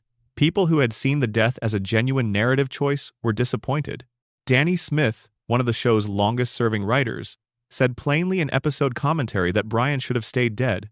An alternate ending to the Christmas episode, featuring a permanent Brian death, was included as a bonus feature on a DVD release, either the show's way of honoring the road not taken, or evidence of the compromised nature of what actually aired. What the death and return did, regardless of how you evaluate the decision to reverse it, was confirm the depth of the audience's relationship with Brian Griffin. This was a talking, animated dog who had been on television for 15 years. His death produced genuine grief in a significant portion of the viewing public. His return produced genuine relief. These reactions were real, and they were proportional to something real to 15 years of a character who had been, at his best, one of the most fully realized presences in animated television. The tragedy of Brian's post-return arc is that the show mostly didn't use what the death and return had revealed. The traits that had made him difficult continued largely unchanged. The relationship with Stewie remained the show's best source of genuine feeling. And the Christmas Guy reunion itself remains one of the show's most beautiful moments. 2 characters, a driveway, and 30 seconds of something genuine. Section 11: Alternate Histories and Broken Timelines. Time travel in the Griffin universe. Family Guy's relationship with time travel is as complicated and inconsistently logical as the rest of the show, which is to say, it is exactly as logical as the story needs it to be at any given moment, and it does not trouble itself about whether that logic is consistent with the logic of the episode 2 seasons prior. This is a description of how this show works, not a criticism of it, and in the case of the time travel episodes, it produces some of the show's most interesting conceptual territory. Meet the Quagmires in Season 5 was the most human use of the time travel premise, human, in the sense of being grounded in recognizable feelings about choices and their consequences. Peter going back to 1984 to be 18, again was not a technological premise, but an emotional one. It was about the desire to revisit the moment before certain choices were made, to see what the path not taken would have looked like. The show used the alternate timeline as a mirror, a way of showing Peter what he had, by making him see it from a position of having lost it. The alternate present Lois married to Quagmire, the children existing as distorted echoes of themselves, the world having taken a slightly different shape, was sketched with just enough detail to feel real. The show established that the world without Peter and Lois together was a world that was wrong in ways that Peter felt immediately, and then it moved toward the restoration. Road to the Multiverse took the alternate universe premise in a completely different direction. Where Meet the Quagmires was about consequence, the butterfly effect of a single changed choice. The multiverse episode was about variety, about the proliferation of possibility. The remote control that moved between universes led not to one alternate history but to an infinite array of them, each built on different foundational premises, each with its own visual logic. The episode used the multiverse to do something a purely forward-moving narrative couldn't do. It let the characters see themselves from the outside. In the Disney universe, Brian was genuinely happy in a way he was not in his regular life. In the dog-dominant universe, Stewie experienced what it felt like to be treated the way he usually treated others. In the alternate universe where Meg was beautiful, the show made a quiet observation about contingency, about how much of who people are is produced by conditions rather than by anything essential. The episode also introduced the antagonist Stewie from another universe, a version of Stewie who had made different choices and arrived at a different outcome. The mirror villain is a classic narrative device, but it worked here because the show had spent enough time with Stewie's character to make the divergent version meaningful, to let you see what specific choices had created a different Stewie and what that different Stewie revealed about the original. Back to the pilot. In Season 10 was the most self-aware of the time travel episodes, a story about the show's own history that used the time travel format to let the characters examine where they had come from. Brian found a tennis ball he had buried in the backyard at the beginning of the show's run, and he and Stewie used the time machine to go back and retrieve it, to go back to the 31st of January 1999, the day of the first episode. Once there, they encountered their past selves, the Brian and Stewie of the pilot episode, with the slightly different animation and the slightly different vocal timings of the very first season. Present Brian, looking at past Brian, noticed the differences.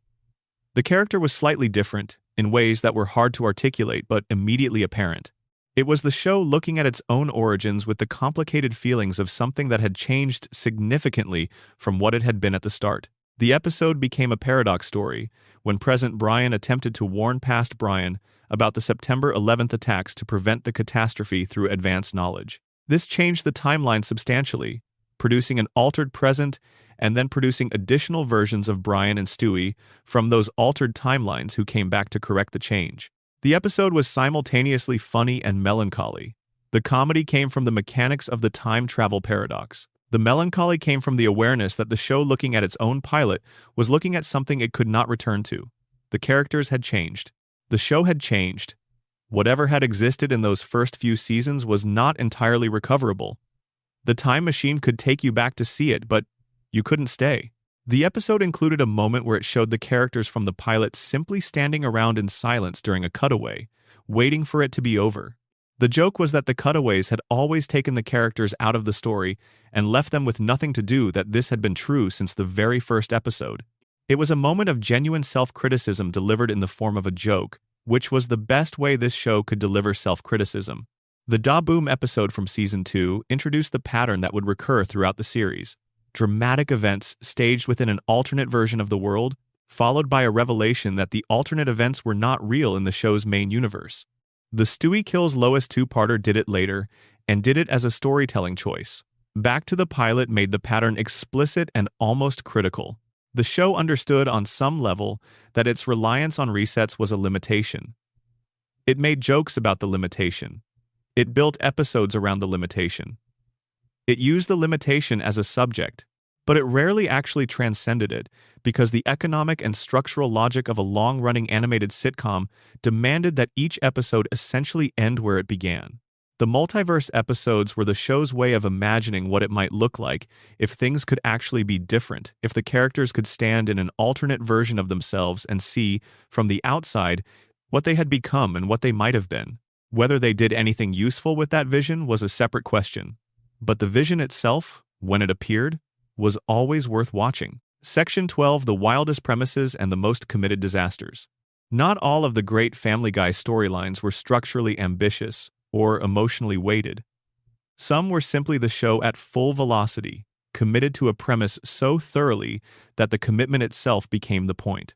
These are the episodes where the show's particular gift for escalation, its willingness to take a joke past the point of sense and keep going until it arrives somewhere completely unexpected, produce the moments most people think of first when they remember why they watched. The giant chicken fights occupy their own category in the show's mythology. The first altercation appeared in Da Boom. As a brief, apparently throwaway moment, Peter received a bad coupon from a chicken, and the two of them ended up in a brawl.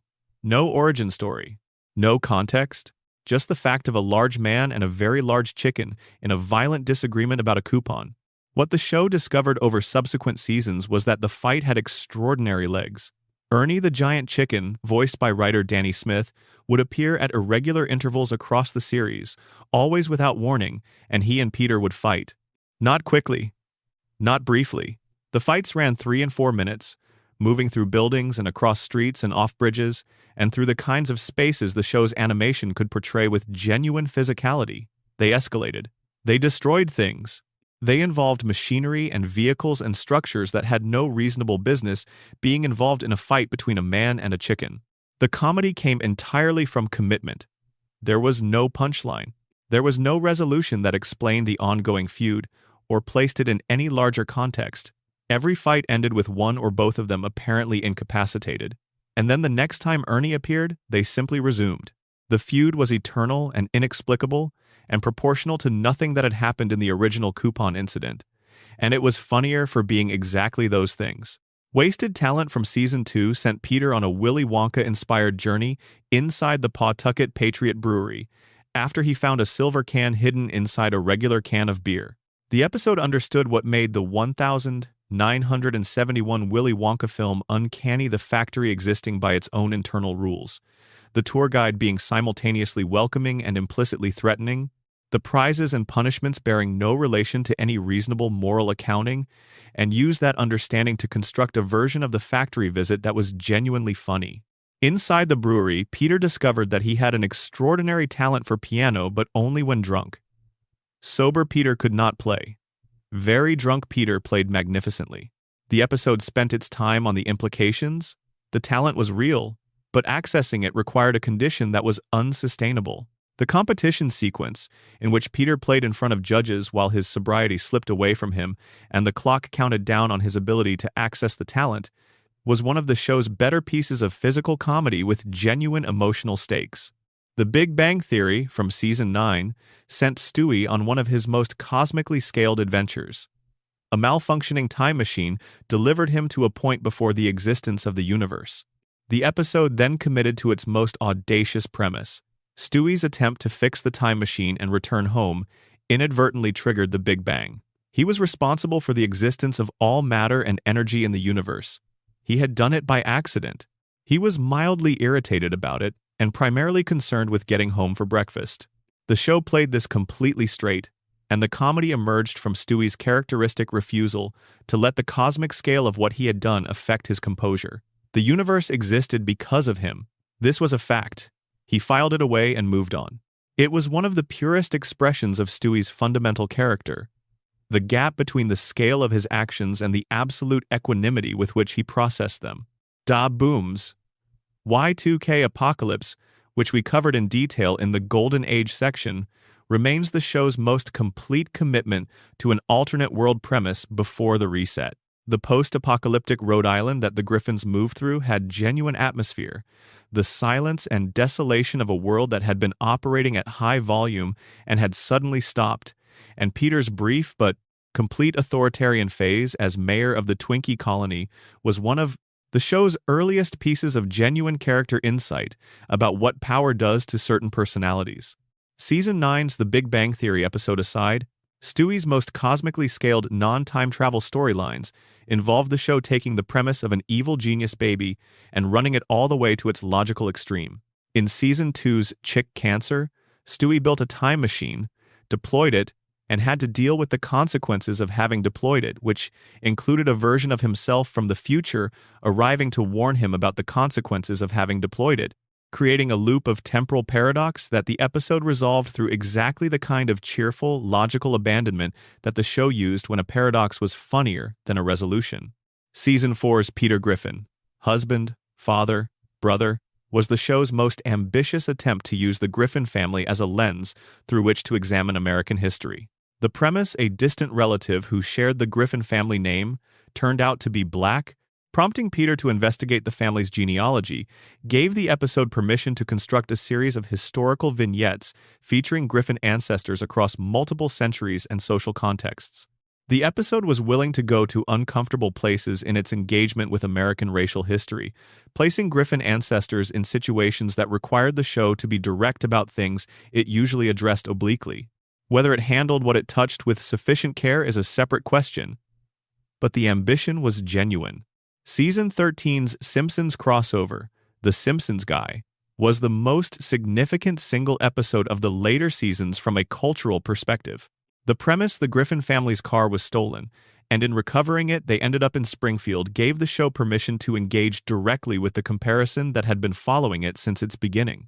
The Simpsons and Family Guy had always existed in comparison with each other in the critical conversation about animated television, and this episode made that comparison explicit. The episode worked in part because it understood the difference between the two shows and used that difference rather than pretending it didn't exist. The Simpsons world is slightly warmer and more coherent. Family Guy's is slightly more random and more extreme. When Peter and Homer discovered that they had very similar personalities, the show was honest about the comparison rather than defensive about it. Meg and Lisa's friendship was the episode's best storyline. Lisa, whose role in The Simpsons was not entirely unlike Meg's role in Family Guy, the overlooked, intellectually serious child who was never quite seen by the family around her, recognized Meg with the immediacy of someone seeing themselves. She encouraged her. She helped her discover a talent she hadn't known she had. She treated Meg with the uncomplicated respect of one intelligent, overlooked person recognizing another. It was the kindest thing a major guest character ever did for Meg Griffin, and the show let it happen without irony, without a joke at Meg's expense, without undermining it at the end. For one episode, Meg was seen clearly by someone who was capable of seeing clearly. Season 12's Thanksgiving gave Glenn Quagmire one of his most unexpectedly resonant storylines. During the holiday dinner, a young man appeared, a son Quagmire had never known about, raised by another family come looking for his biological father. The episode placed Quagmire in a situation that required genuine emotional response rather than comedy, and it trusted that Quagmire could hold the weight. He could. The character's discomfort was real and specific, and not played for laughs. The recognition that he had a son, that the son had grown up without him, that the son was here now wanting something he could not quite articulate. This was the kind of storyline the show could produce when it extended the benefit of real character complexity to its supporting cast. The episode ended with continuation rather than resolution.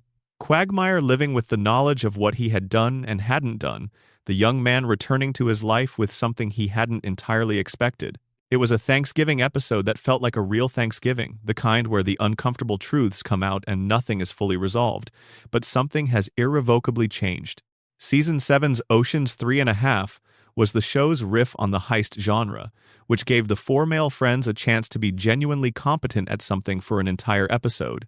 Peter, Quagmire, Joe, and Cleveland planning and executing a heist against Carter Pewterschmidt, who had cheated them in a business deal, demonstrated what the friendship at the Drunken Clam could look like. When the show treated it as a real friendship between capable adults rather than a collection of running gags, the heist worked. The four of them worked together. The episode was satisfying in a way that depended on taking the characters seriously, and the show did, for one episode, take them seriously. Section 13. What Remains When the Laughing Stops. Family Guy premiered on the 31st of January 1999 to 22 million viewers. As of this script's writing, new episodes of the show are still being produced, and broadcast the show has been renewed through its 27th season and the 2028 to 2029 television season. It has been on the air, with one long interruption and a handful of shorter ones, for over a quarter century. The show that debuted with an audience of 22 million viewers now draws fewer than 800,000 for new episodes, a decline of more than 95%, and yet it continues. It continues because it is cheap to produce relative to live-action television, because it has enormous value in reruns and streaming, because the brand is worth more than the current viewership numbers suggest. What remains when you look across the whole of it? The truth is complicated in the way that truths about things you have spent real time with are always complicated. There is the show of the first 3 seasons, sharp and warm and genuinely original, with characters who had depth and stories that had heart, and a comedic sensibility that was both clever and willing to be moved by genuine feeling. This version of the show built something worth building, and it is still worth watching. There is the show of the revival seasons, louder and slightly colder and increasingly dependent on structures that the original had used more sparingly, but still capable of the Road to episodes and of individual moments of genuine excellence.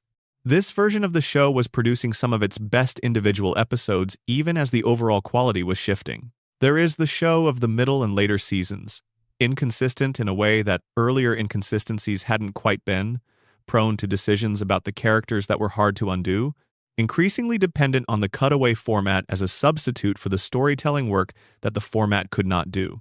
But even this version produced And Then There Were Fewer, and Brian and Stewie, and Road to the North Pole, and Christmas Guy, evidence that the capacity for excellence was never entirely lost. The fan theory that the whole show is a dream inside Peter's head, that the family he imagines is the family he lost to tragedy, and that everything we have watched is a grief-stricken mind's attempt to keep the people it loved alive in some form persists, because it explains the gap between the warm version of the show and the colder version. It explains why the family once loved each other so clearly, and later seemed to have forgotten how. It cannot be confirmed, and the show has never addressed it. But it addresses something that the show itself never quite addressed. The feeling that you were watching 2 different shows in the same wrapper, and that something had been lost between them. What remains, finally, is the friendship between a talking dog and an evil genius baby, enacted across a series of adventures that ranged from a farm in Texas to the Arctic Circle to a multiverse of possibilities. This friendship was the best thing the show produced. It endured changes in both characters that should have damaged it and sometimes did. It was reaffirmed in a driveway in December 2013, in a way that said more about what the show valued than anything the show had ever said explicitly. Brian and Stewie together were the argument the show made for itself. They were the reason the audience showed up and kept showing up, through the good seasons and the less good ones, through the decisions that were hard to understand and the moments that reminded you why you had started watching. When everything else was uncertain, they were certain. When the show didn't know what it was, those 2 characters knew what they were. The yellow house is still there. The light is still on. Somewhere inside it, a talking dog and an evil genius infant are probably getting ready to go somewhere they shouldn't and to come back changed by the going. The lawn hasn't been mowed in a while. The couch has seen better days. Everything is exactly as it should be. These stories are worth carrying with you. Sleep with them, if you like. Let them settle into the quiet place at the back of your mind that holds the things you have loved for a long time. They belong there. That is where we leave it for tonight. If you stayed with this all the way through, you are exactly the kind of person these videos exist for, and I want you to know that genuinely means something. If you enjoyed this, please subscribe. It is completely free, it means a great deal, and it makes sure you will always know when a new video comes out. Leave a comment telling me your favorite storyline, or which episode you find yourself coming back to, or just tell me you made it to the end. Either way, I would love to hear from you. Sleep well. End of script. Section 2. Continued more from the Golden Age. There is an episode from the 3rd season called 1 If by Clam, 2 If by Sea that deserves more attention than it typically receives in retrospective discussions of the show. A hurricane destroyed the drunken clam Peter and his friend's bar, the venue around which a significant portion of their social lives organized themselves. An English family bought the property and converted it into a British pub, complete with darts and warm beer and the kinds of cultural assumptions about leisure that did not translate to the Quahog neighborhood's existing customs. Peter, Quagmire, Cleveland, and Joe launched an increasingly escalating campaign to reclaim their bar, which culminated in a scheme involving historical documents and a legal argument about property rights that was characteristic of the way this show treated the ordinary mechanics of civic life as something that existed and could be used, even if none of the characters fully understood the rules. The B-plot of this episode was something else. Brian was assigned to teach Stewie English because Lois decided that Stewie's speech was not developing normally, she heard, in what the audience heard as complete sentences, something closer to babble, and wanted to address the perceived developmental issue. Brian, who could hear what Stewie was actually saying, found himself in an impossible position. He knew Stewie's speech was sophisticated beyond anything a child of his age should possess, but he could not explain how he knew this without revealing that he had been having full conversations with an infant. The comedy came from the gap, but the episode used the gap to show something genuine about the relationship that was developing between them. Brian's willingness to spend time with Stewie in this strange double consciousness where he was performing remedial language instruction for Lois's benefit, while actually having a complex tutoring relationship with someone whose intelligence exceeded his own, said something about the nature of their friendship that the show would continue to build on for years. Season 3's Lethal Weapons gave Lois one of the best character episodes of the early run. She enrolled in a martial arts class as a form of personal development and discovered that she was exceptionally talented at the physical mechanics of fighting, that whatever she had, whatever specific combination of coordination and focus and aggression, produced someone who could fight well, and found that she liked doing it. The episode built her competence carefully, showing her progression through the class in a way that made the revelation feel earned. And then it used that competence to show something the show had always known about Lois but rarely addressed directly: the anger underneath the patience. The years of managing Peter's impulsive disasters, of maintaining the house, of raising 3 children while operating as the family's primary source of emotional stability, had produced a specific reservoir of feeling that the martial arts had apparently opened a drain to. She fought Peter. Not comically, not as cartoon slapstick, she fought him in the specific way the episode had established she could fight, and the show was honest about what this looked like when applied to a real target. It was funny and uncomfortable in equal measure, which was the precise register the show was reaching for in its best early episodes. A comedy that was willing to acknowledge that some of the things it depicted had weight. The resolution was one of the early show's characteristic small moments of genuine connection. Peter and Lois, after everything that had happened in the episode, recognizing that they had both expressed something true about themselves and finding their way back to each other. Not solved, exactly. Not erased. Just metabolized. Section 3. Continued, the revival and what changed. When Season 4 premiered on the 1st of May 2005, the show's new Sunday night position in the animation domination block put it alongside The Simpsons, King of the Hill, and the brand new American Dad. This was a packed lineup of ambitious animated comedy, and Family Guy was the returning champion, the show that had come back from the dead and was supposed to prove that the audience who had kept it alive through Adult Swim reruns and DVD purchases was real and loyal. It was real and loyal. The premiere drew strong numbers and confirmed what the DVD sales and the Adult Swim ratings had already suggested. There was an audience for this show that had not dissipated during the 3-year absence, an audience that had actually grown during the hiatus as the show found new viewers through reruns who had not seen it during its original run. Family Guy, in 2005, had fans who remembered the original seasons with affection and fans who had discovered it entirely through Adult Swim, and the show now had to satisfy both groups. The first episode back, North by North Quahog, sent Peter and Lois on a second honeymoon after they realized their marriage had become routine, that they were going through the motions of a relationship without fully inhabiting it. The episode used the premise to showcase the version of their dynamic that the revival would emphasize more heavily than the original run had. Peter's self-absorption and impulsiveness threatening the relationship, Lois's patience being tested, the fundamental commitment surviving the testing. What had changed was subtle but present. The original run had shown Peter doing things that were thoughtless and self-serving while still consistently demonstrating that he loved his family. The revival began pushing the balance slightly more self-absorption, slightly less visible love. The love was still there, but it operated more in the background, assumed rather than demonstrated. This was a small shift in Season 4, but it was the beginning of a trajectory. The animation had changed visibly. The rougher, more expressive quality of the original 3 seasons, the slightly hand-drawn feel, the looser character movement was replaced by something cleaner and more constrained. Outlines were thicker. Movements were more restricted. The characters looked more polished and moved with less spontaneous energy. Animation style sounds like a technical concern until you watch 2 episodes side by side and feel the difference. The original seasons had an aliveness to them, a sense that the characters were making choices frame by frame, while the revival had a competence that was slightly more mechanical. Season 4's The Cleveland Loretta Quagmire addressed infidelity among the supporting cast in a way that the show handled with more seriousness than the premise might have suggested. Cleveland, the gentlest and most patient of Peter's friends, discovered that his wife Loretta was having an affair with Quagmire. The episode used this situation to examine something about Cleveland's character that the show had established but rarely tested directly: the relationship between his fundamental decency and his reluctance to assert himself. He knew. He had known before the episode confirmed it. The knowledge and the reluctance to act on it were both visible in his performance. The resolution involved Peter, which meant it involved a degree of impulsive action that the situation probably didn't require.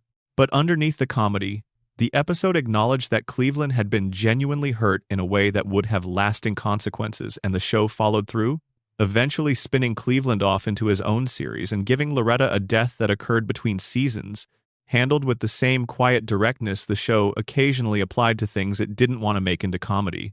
Season 5's Road to Rupert sent Brian and Stewie to Colorado after Rupert Stewie's beloved stuffed bear, the most important object in his life, was accidentally sold at a garage sale and traced to a new owner in Aspen. The journey was structured as a classic road trip with the escalations and complications that the Road to episodes had established as their signature, but it contained a sequence near the end that was among the most pure emotional moments the show had yet produced. Brian, watching Stewie reunited with Rupert, made an observation. He said that he had never really understood the attachment to the stuffed animal, had treated it as a quirk, a childish thing in the technical sense of the word, and that watching Stewie hold Rupert again made him understand something about what it meant to have a thing that represented the person you had been before the world started, asking you to be something else. It was a careful piece of character writing, using Brian's observation as a way of saying something about Stewie that the character himself would never have said directly. Season 5's Barely Legal was the episode that committed most fully to the premise of Meg's absolute removal from conventional social participation. Brian took Meg to the prom out of pity after she had no other option for a date, and the show used the evening to develop both characters in ways that felt genuine. Meg's experience of being at the prom with a date, any date, even one that was clearly charitable, was rendered with enough specific feeling that it went past comedy into something more uncomfortable. She had never been to a prom with anyone who wanted to be there. Brian wanting not to be there was somehow better than what she'd had before, which was absence. The complication arose afterward, when Meg developed genuine romantic feelings for Brian. This was handled with the specific discomfort of a situation that is real and cannot be resolved through comedy alone. Brian's attempts to address the situation without damaging Meg further were genuinely awkward in the way that real emotional complications are awkward. There was no graceful exit available. The episode ended in a place that acknowledged the messiness rather than resolving it, which was the show at its most honest about the asymmetry between how much some characters wanted and how much the universe was prepared to give them. Section 4 continued Stewie at peak power. Season 1's Chitty Chitty Death Bang remains one of the purest expressions of what made early Stewie extraordinary. The episode was structured around Stewie's first birthday, an occasion that the family treated as a celebration and that Stewie treated as a countdown to an appointment he had been anticipating since before his birth. The episode revealed that Stewie had a prenatal memory of being contacted by a man in utero who offered him a place in what was described as a dark organization. The man was now coming to collect, and Stewie had to decide whether to honor the commitment he had made before he had any framework for evaluating commitments.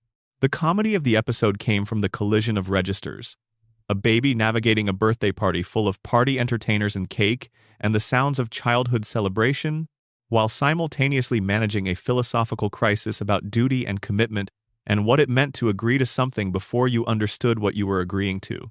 Stewie resolved it in the way Stewie resolved most things in those early seasons, through decisive action that caused a significant amount of collateral damage, and was ultimately successful on the specific terms he had defined for himself, regardless of what anyone around him thought about it.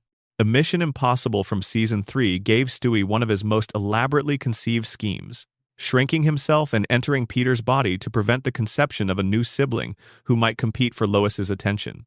The internal body adventure was executed with the specific visual vocabulary of science fiction films about biological exploration, the journey to the center of the Earth tradition of interior travel, and gave the show a chance to construct an elaborate set piece around a deeply absurd premise. Stewie inside Peter's body, navigating the physiological terrain with the same tactical focus he brought to all his operations, was a particular kind of comedy that only worked because the show committed to the premise completely, treating the interior of Peter's body as a real place with its own geography and rules. The scheme failed. The new sibling was not prevented. In another show, this would be the moment where the character learned a lesson about acceptance. Stewie did not learn a lesson about acceptance. He learned a lesson about operational planning, specifically about the inadequacy of his current approach, and he began revising his methodology. The evil genius in the early seasons was not someone who learned to want different things. He was someone who learned to want the same things more effectively. To Live and Die in Dixie from Season 3 put the entire Griffin family in the American South after Chris witnessed a robbery and had to enter a witness protection program. The episode used the regional relocation as a device to put the characters in an environment that was different enough from their normal surroundings to make all of their characteristic behaviors feel slightly more vivid. Peter's culture clashes with their temporary neighbors. Lois's attempts to manage the relocation with her usual patient competence.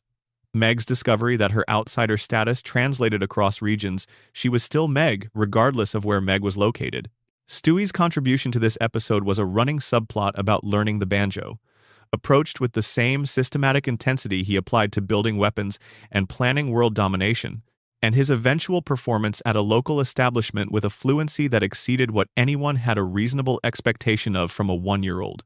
The joke was not that a baby played the banjo. The joke was that this particular baby approached the banjo as a tactical problem to be solved, and solved it in 3 days, because that was how this baby operated with every problem. Stewie Be Good and its related installments showed what happened when Stewie's particular brand of evil genius was applied to the genre expectations of children's television. The show would occasionally construct episodes that placed Stewie in the frame of a different type of story, a children's adventure, a school drama, a musical, and then allowed his fundamental character to operate within those frames. The comedy of these episodes came from the gap between what the genre expected and what Stewie delivered, which was always more complex, more violent, and more explicitly goal-oriented than any children's story had room for. The Time Machine, built by Stewie in a bedroom that somehow contained the materials and equipment necessary to construct a device that violated the fundamental laws of physics, was the show's most durable piece of science fiction world building. It worked the way the show needed it to work at any given moment reliably, when the plot required reliability, unreliably when the plot required complication, and it gave the character a scope that his baby body would otherwise have denied him. Stewie could not drive a car. He could not reach the kitchen counter without assistance. He could travel through time and had done so enough times to have a working understanding of the paradoxes involved, even if his solutions to those paradoxes were characteristically more energetic than philosophical. Section 5. Continued the Road to episodes in full. The Road to episodes deserve a section of their own because they constitute, as a body of work, the most consistent achievement of the show's post-revival period. There are 8 of them across the show's run, each structured as an adventure for Brian and Stewie that takes them somewhere far from home, and they work in a specific way that depends on the relationship between the two characters having been built carefully enough to carry the weight. Road to Europe from Season 2 was the first Road to episode to go truly international, sending Brian and Stewie to England after Stewie became obsessed with a British children's television program called Jolly Farm. The idea of Stewie, who spoke with a British accent, who constructed his entire self-presentation around a certain kind of elevated Englishness, arriving in England and discovering that the England of his imagination was not the England of reality, was a premise with enormous comic potential, and the episode used it well. The children's show turned out to be produced in dingy, cynical conditions by people who had no relationship with the idealism its content suggested. The gap between the imagined England and the actual England was the show being honest about the relationship between cultural mythology and cultural reality. The travel to get there involved a series of escalating complications that were characteristic of the Road to format. The journey itself as comedy, with each obstacle producing a new obstacle, each solution producing a new problem. But the episodes always anchored themselves in character in specific things Brian and Stewie said to each other in the travel sections that revealed something about who they were when they weren't performing for an audience. Road to the North Pole from Season 9 was the most ambitious of the road to episodes in scale and the most tonally complex in execution. Stewie wanted to visit Santa Claus, and Brian, as usual, was deputized to make that happen. The North Pole they eventually reached was not the cheerful workshop of holiday mythology. It was something that took the seasonal premise and applied a kind of honest horror to it. Santa old and sick, the workshop overwhelmed, the elves exhausted, and dealing with the compounded impossibility of fulfilling the demands placed on them. The episode confronted its premise with a directness that was unusual for Family Guy in this period. It acknowledged that the thing Stewie believed in was not what it appeared to be, and it allowed Stewie to sit with that knowledge without flinching from it. The solution Brian and Stewie improvised, taking on Santa's route for one night, was played not as triumphant adventure but as accumulating disaster, each household they visited going worse than the last, the scale of what they were attempting becoming more apparent as the night wore on. The episode contained genuine beauty in its final moments, the two of them watching the sun rise over the exhausted wreckage of an evening that had not gone as planned, saying something quiet to each other about what the night had meant. It was the Road to format at its most emotionally generous. Road to Germany from Season 7 took Quagmire along for the first time, breaking the established two-person dynamic in a way that the episode justified by making the departure narratively necessary. Quagmire's grandfather's friend needed to reach England in 1939, and the time machine was the only way to get her there. The episode used the World War II setting to do something the show occasionally attempted: place its characters in historical context that had genuine weight. Brian was Jewish, and Germany in 1939 had specific implications for Brian that the episode acknowledged rather than avoided. The comedy did not disappear, but it operated in a different register, the awareness of where they were and when they were there, and what was happening around them during their visit, gave the episode a gravity that most Road to episodes didn't carry. The sequence of events that led them through occupied Europe and into a confrontation with a German military operation was executed with the show's characteristic escalating logic, but it ended with Quagmire's grandfather's friend reaching England, which meant it ended with something accomplished that mattered. Road to the Multiverse from Season 8 remains arguably the most inventive single episode of the show's post-revival period. The premise, Stewie's remote control for hopping between universes, gave the writers freedom to construct entirely different visual worlds for each universe visited, and the show used that freedom imaginatively. The Disney universe was rendered in the specific visual language of 1950s Disney animation, with the lush backgrounds and exaggerated expressiveness of that style. And it was genuinely beautiful as animation, even if it existed to be a joke. The dog-controlled universe flipped the relationship between the characters. The ancient universe removed all the modern context that made the characters themselves possible. The hyper-religious universe constructed a world in which the 6 days of Genesis had been followed by a day of rest that had never ended. Each universe was a complete visual and conceptual joke that required real production work to execute, and the episode committed to every one of them. The ambition was proportional to the execution. This was the Road to format demonstrating what it was capable of when the writing and the production were aligned. Section 6 continued the Great Bottle episodes. And then there were fewer. In Season 9 was the most ambitious single-episode Family Guy had produced since the Stewie Kills Lois two-parter, and it succeeded in a different way. Where the two-parter was about one character's arc reaching a culmination, the Season 9 premiere was about the show's entire ensemble as an ensemble.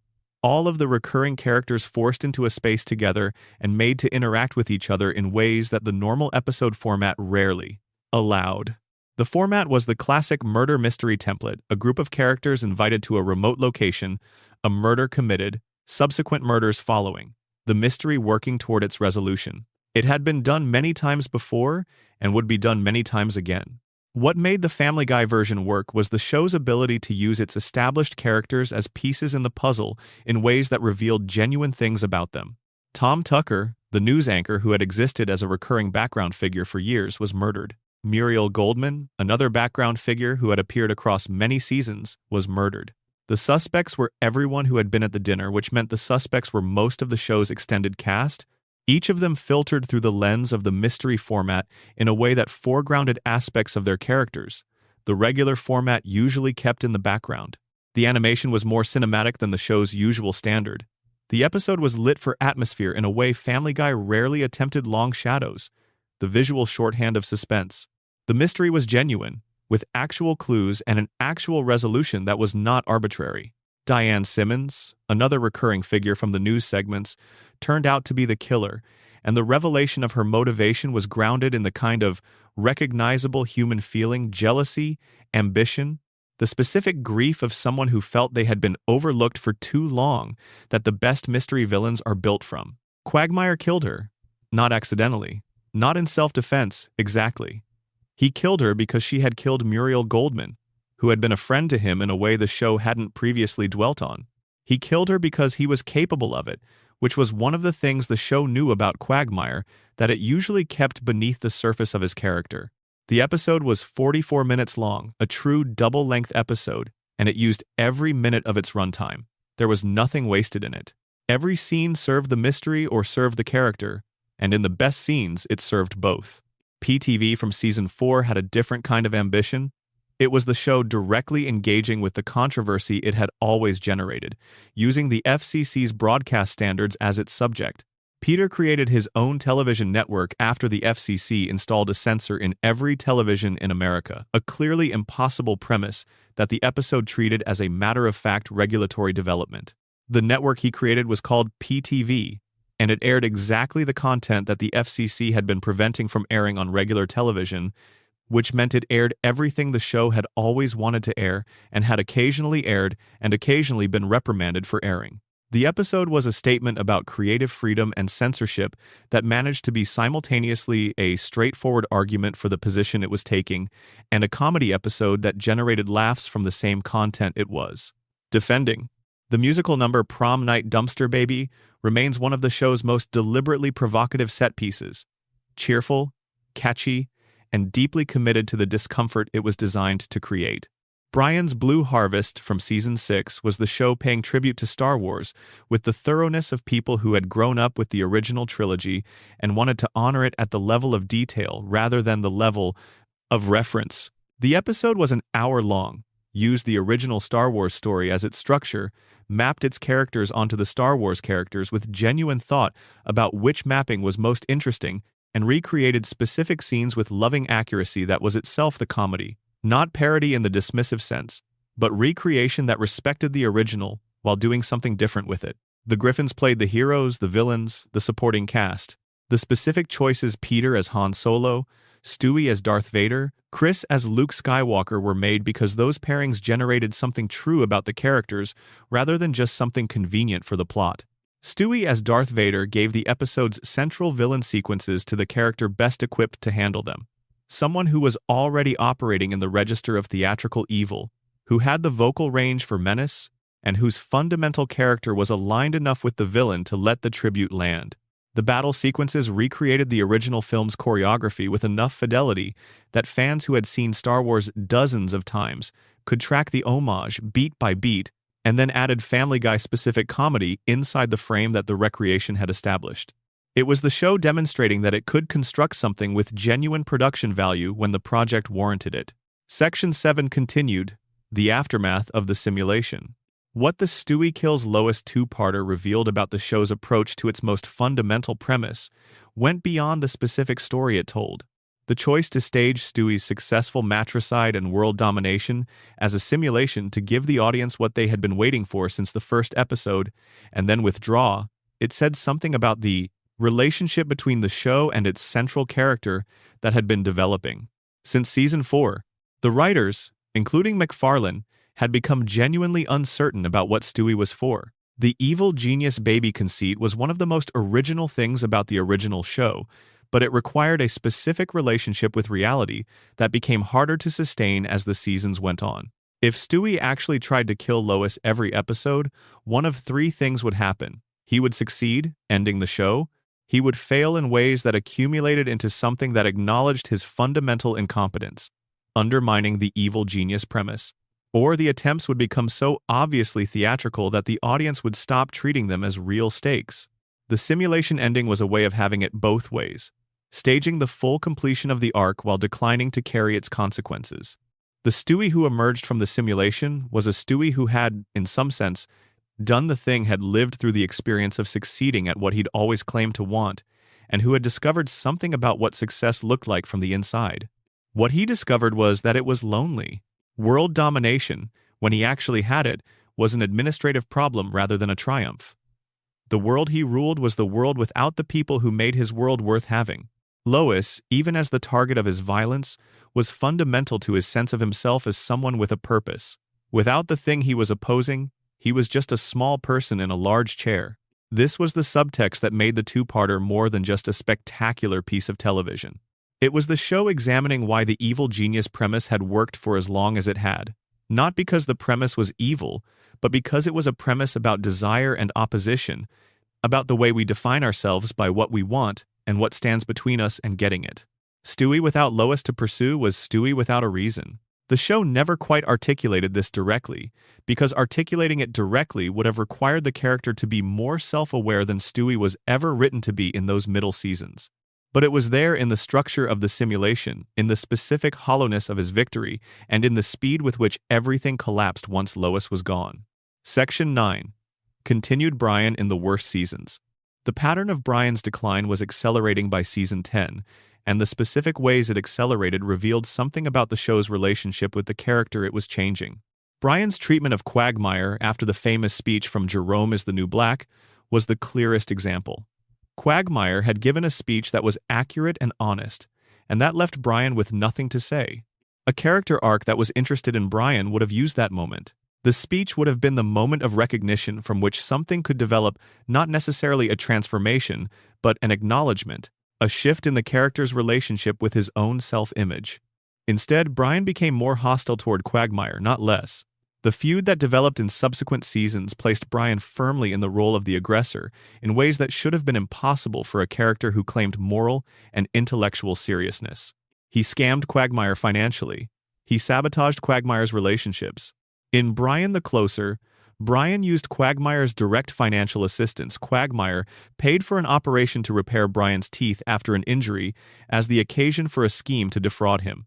This was not the behavior of a character who was a hypocrite despite his better instincts. This was the behavior of a character who had been written into something that the original version of the character could not have been written into.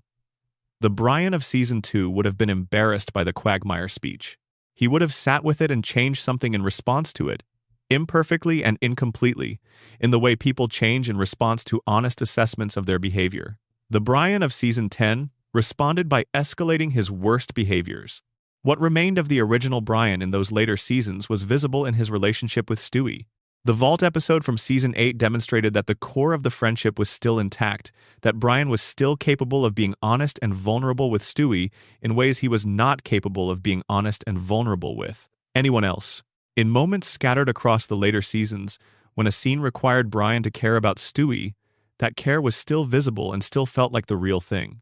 It was the rest of his behavior that had gone wrong, the behavior with everyone who wasn't Stewie, with the women he pursued and discarded, with the friends he exploited, with the political causes he advocated for, in ways that were more performative than sincere.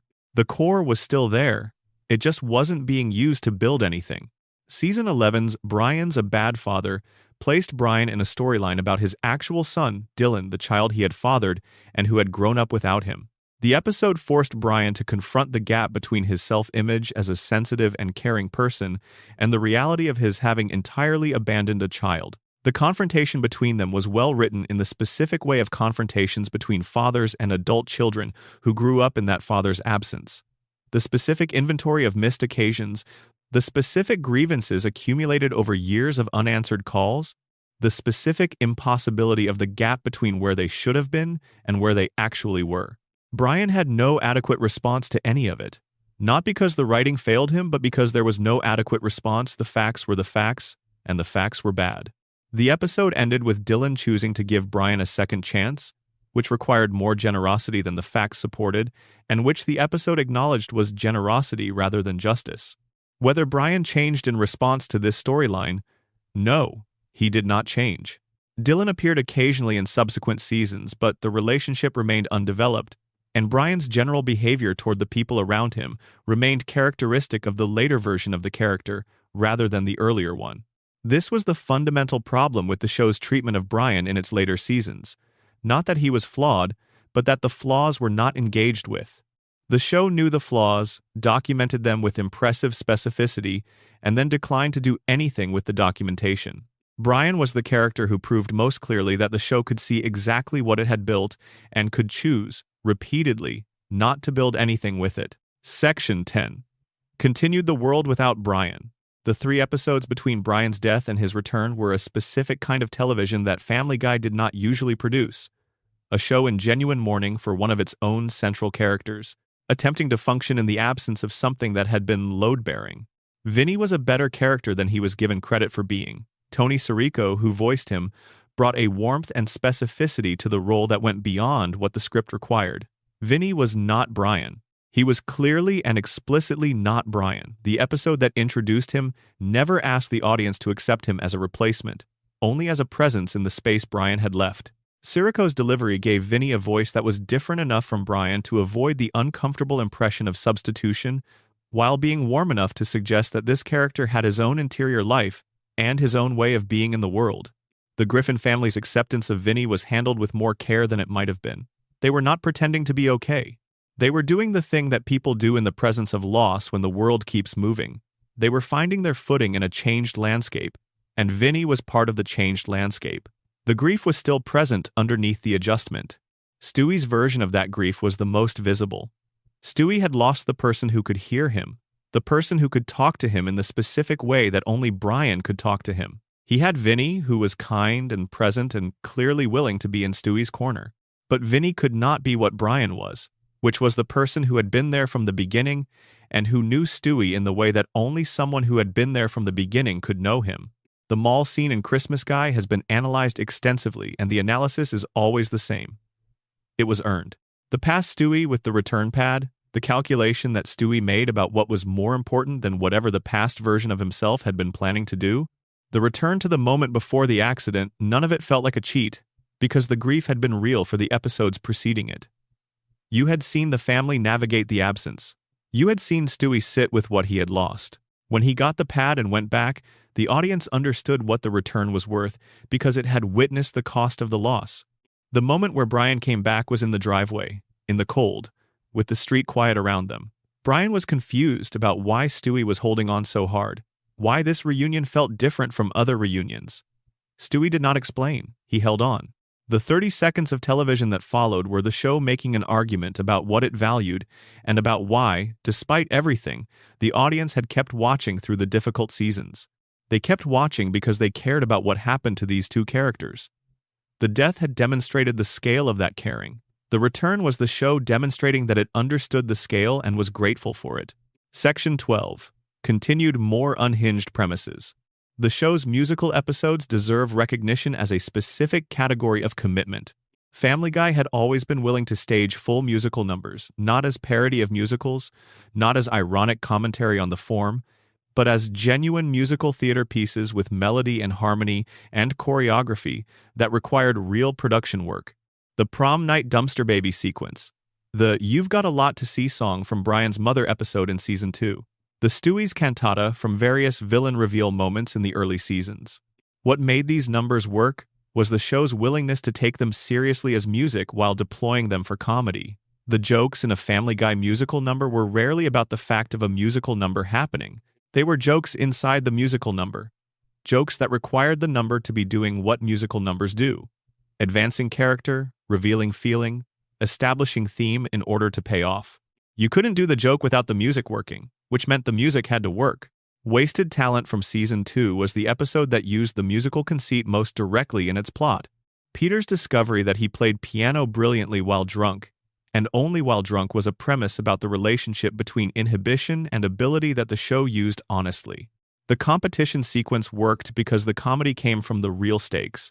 Peter's talent was genuine, his access to it was conditional, and the conditions were deteriorating in real time during the performance. The audience was watching him fail in a way that was specific and earned. The episode also contained a sequence inside the Pawtucket Brewery that was the show's most direct engagement with the Willy Wonka template, the tour guide whose hospitality contained an implicit threat, the prize that came with conditions, the factory as a place where the rules of the outside world did not fully apply.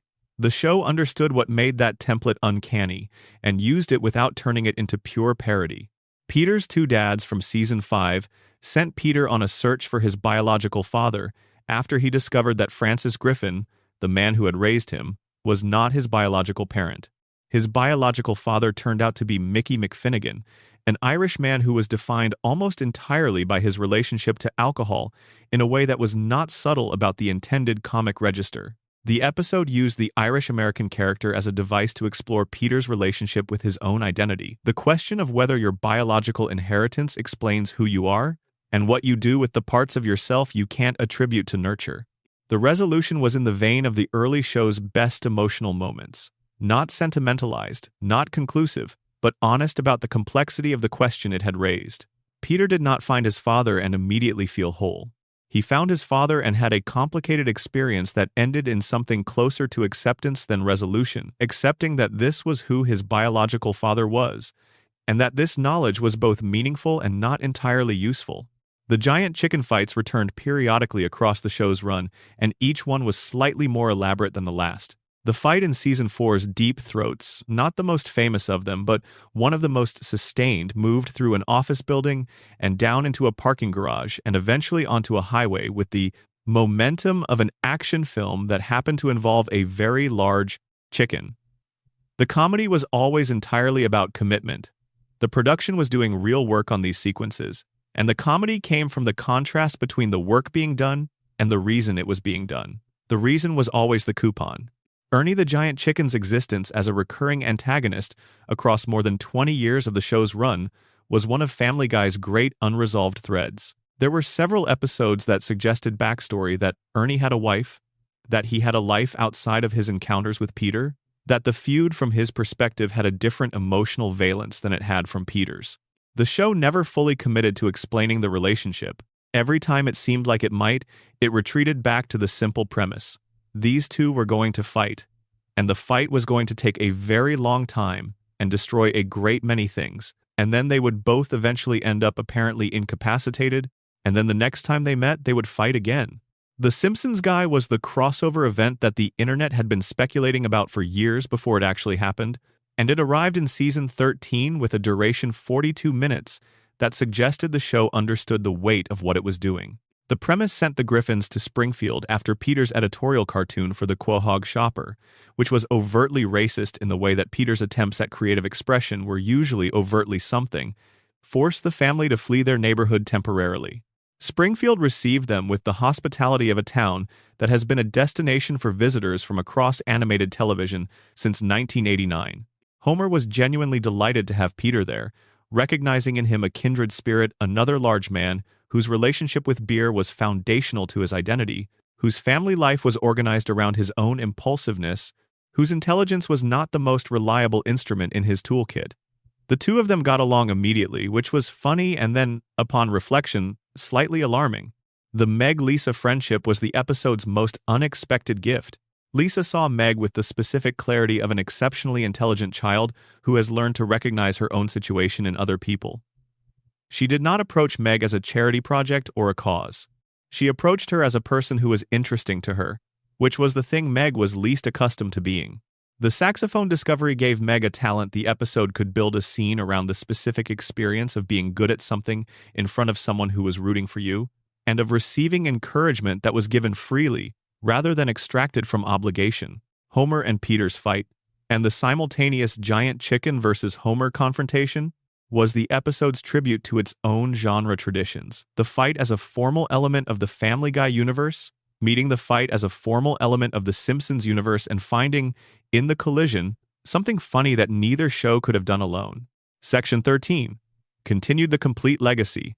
The critics who were harshest on Family Guy in its later seasons were usually making a specific argument, that the show had abandoned its identity in favor of shock and spectacle, that it had become the thing its critics had always accused it of being, and that this outcome was preventable. The harshest of these critics were often people who had loved the early show, who had watched it through all of its changes, and who felt that what they were watching in the later seasons was not just a lesser version of something they loved, but an active argument against the thing they had loved. These critics were not wrong exactly. The specific things they identified, the character flanderization, the cutaway dependency, the escalating cruelty were real. They happened. They had consequences for the show's quality. But they were also not entirely right, because the later show was not only those things. It was also Brian and Stewie in the Vault, which had no cutaways and no cruelty, and produced some of the most honest dialogue the show ever wrote. It was also Road to the North Pole and Christmas Guy and Then There Were Fewer and The Simpsons Guy and dozens of individual scenes scattered across the difficult seasons that demonstrated the show's continuing capacity for excellence. The later show was inconsistent in a way the early show was not, and inconsistency is its own kind of failure. If a show can produce both the Vault episode and the Conway Twitty gag if the same writing staff, in the same season, in the same year, you can do both of those things. The inconsistency is not just a quality problem. It is evidence of a show that had not decided what it was, that was running on multiple tracks simultaneously, that had good work in it that never quite became the dominant mode.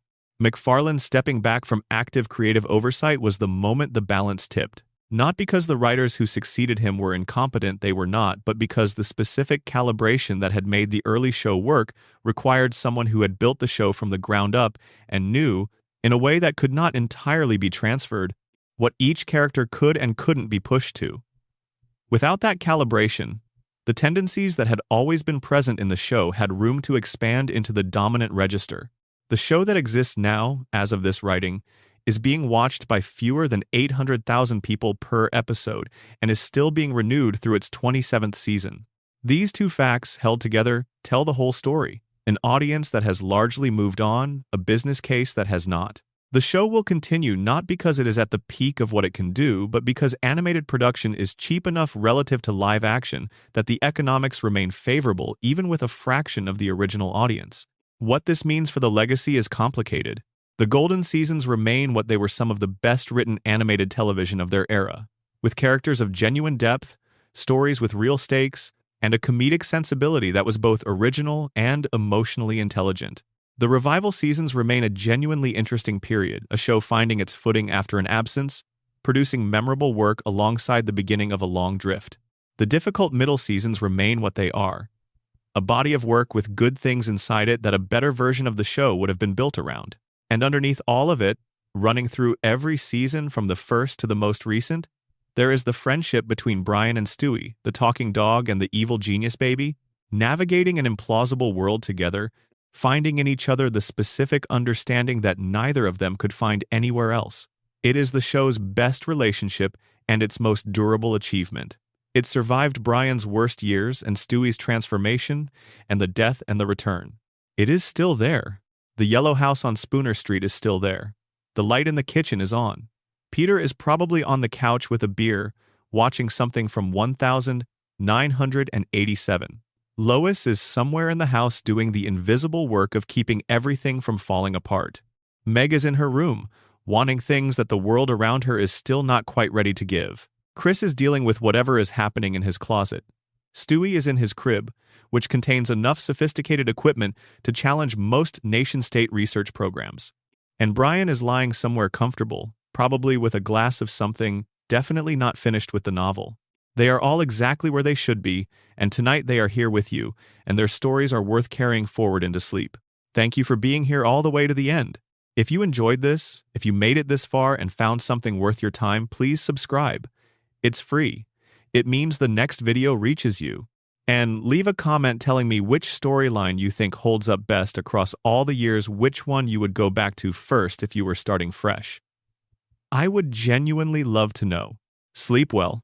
End of full script. The supporting cast. The people who made the neighborhood.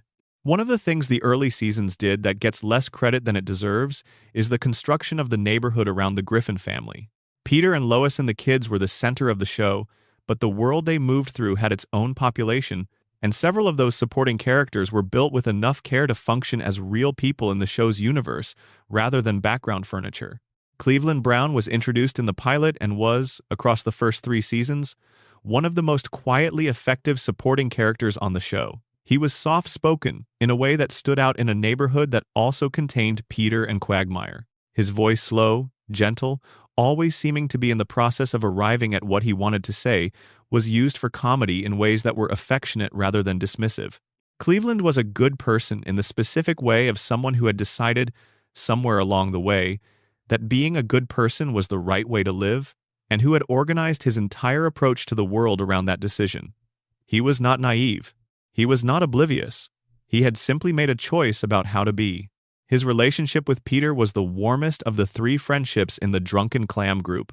Peter was fond of Quagmire and fond of Joe, but his affection for Cleveland had a different quality, more consistent, less complicated by the character dynamics that complicated his other friendships. Cleveland received Peter's disasters with the patience of someone who had always known the disasters were coming and had prepared himself accordingly.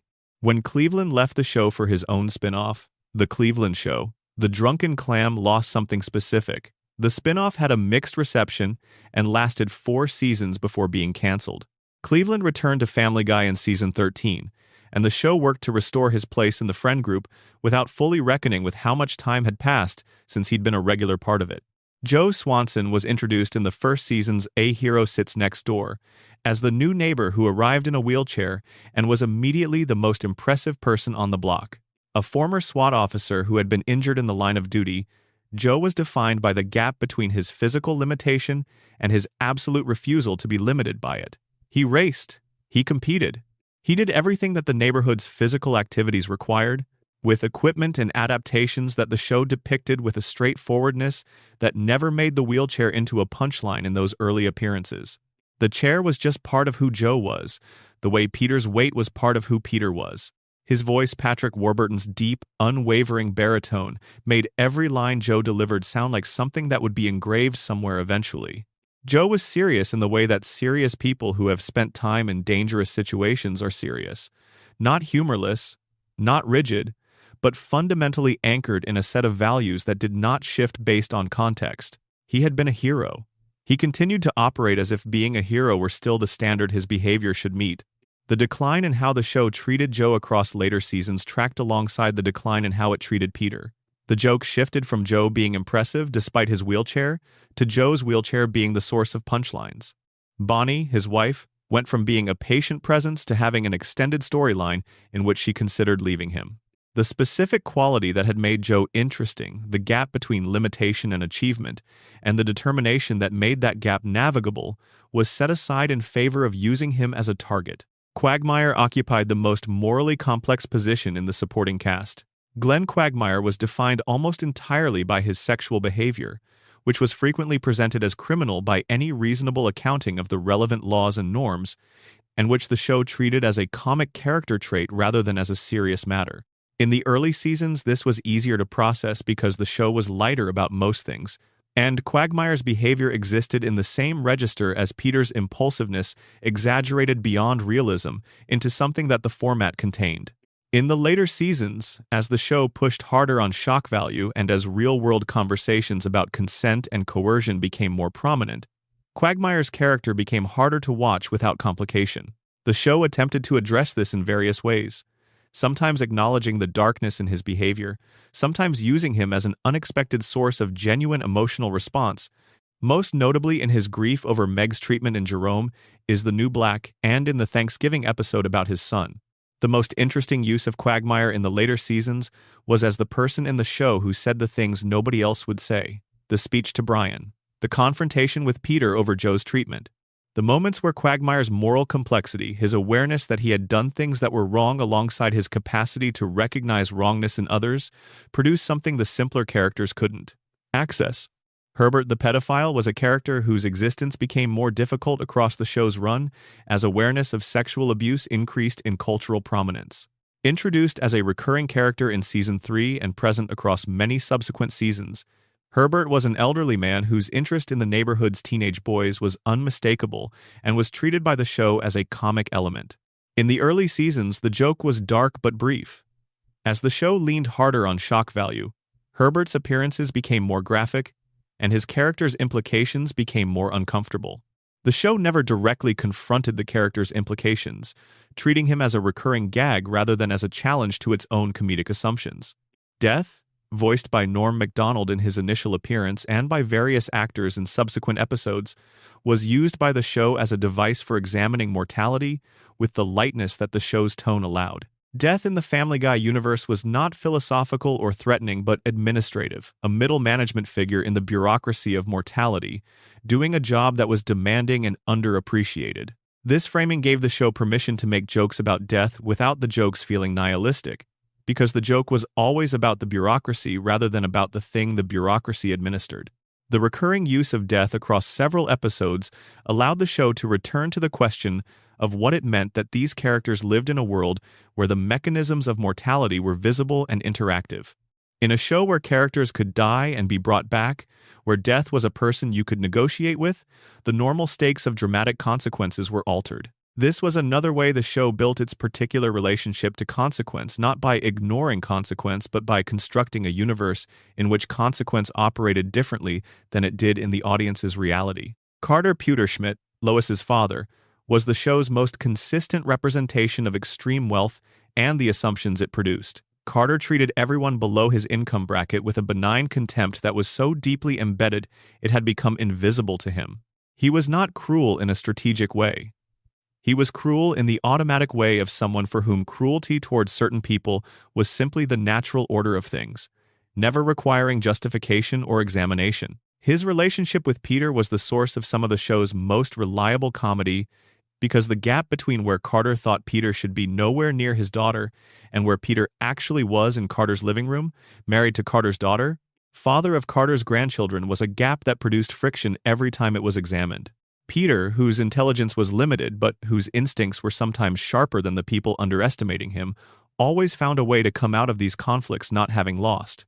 Not winning, exactly, but not losing either. The dynamic had the quality of a long-running negotiation between two people who had accepted that neither of them was going away. The show's relationship with music, Family Guy's relationship with music, was one of its defining qualities throughout its run, and it manifested in ways that went beyond the musical numbers. The show used music as a tonal instrument. The right song in the right moment could shift an episode's register from comedy to something more affecting in seconds, and the writing staff seemed to understand this intuitively. The Shipoopi sequence from Season 5, in which Peter performed the song from The Music Man during a football game with escalating choreographic ambition, was one of the show's great pure comedy set pieces. The joke had nothing to do with the content of the song or the show it came from. The joke was commitment, the same commitment that made the giant chicken fights work, applied to a musical number. Peter believed in the performance completely, and the crowd believed in it completely, and the show believed in it completely. And the belief accumulated until the scene was doing something more than just being funny. The show's use of popular music in montage sequences was different in kind. The early seasons had a particular gift for pairing images with songs in ways that created genuine feeling. The Brian's Mother episode, discussed earlier, used its musical choices to extend the emotional range of a scene that the dialogue alone couldn't carry.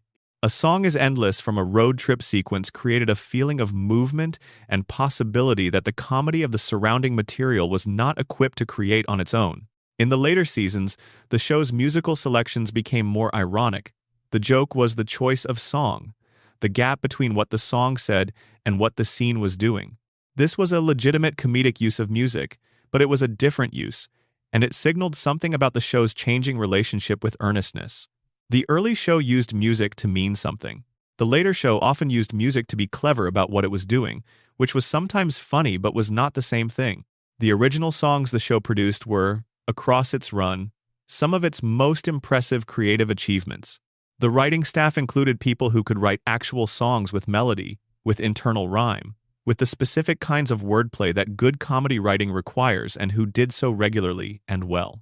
You've Got a Lot to See was a genuine piece of musical theater that worked as music before it worked as comedy. Prom Night Dumpster Baby was designed to be disturbing and succeeded, but also had a melody that was genuinely catchy in a way that was part of the joke and also just true. The songs from Stewie Kills Lois worked as villain songs in the specific tradition of theatrical villainy. They had the grandeur that the format required. The show's willingness to fully commit to a musical number, to spend the production resources, to do the vocal work, to animate the choreography was part of what made those numbers land. They were not cut-corner approximations of musical theater. They were musical theater, deployed in the service of animated comedy, and the combination worked because neither half was being done halfway. Full script ends here. The episodes that time forgot, hidden gems across the run. Every long-running show has episodes that don't make it into the highlight reel of critical consensus.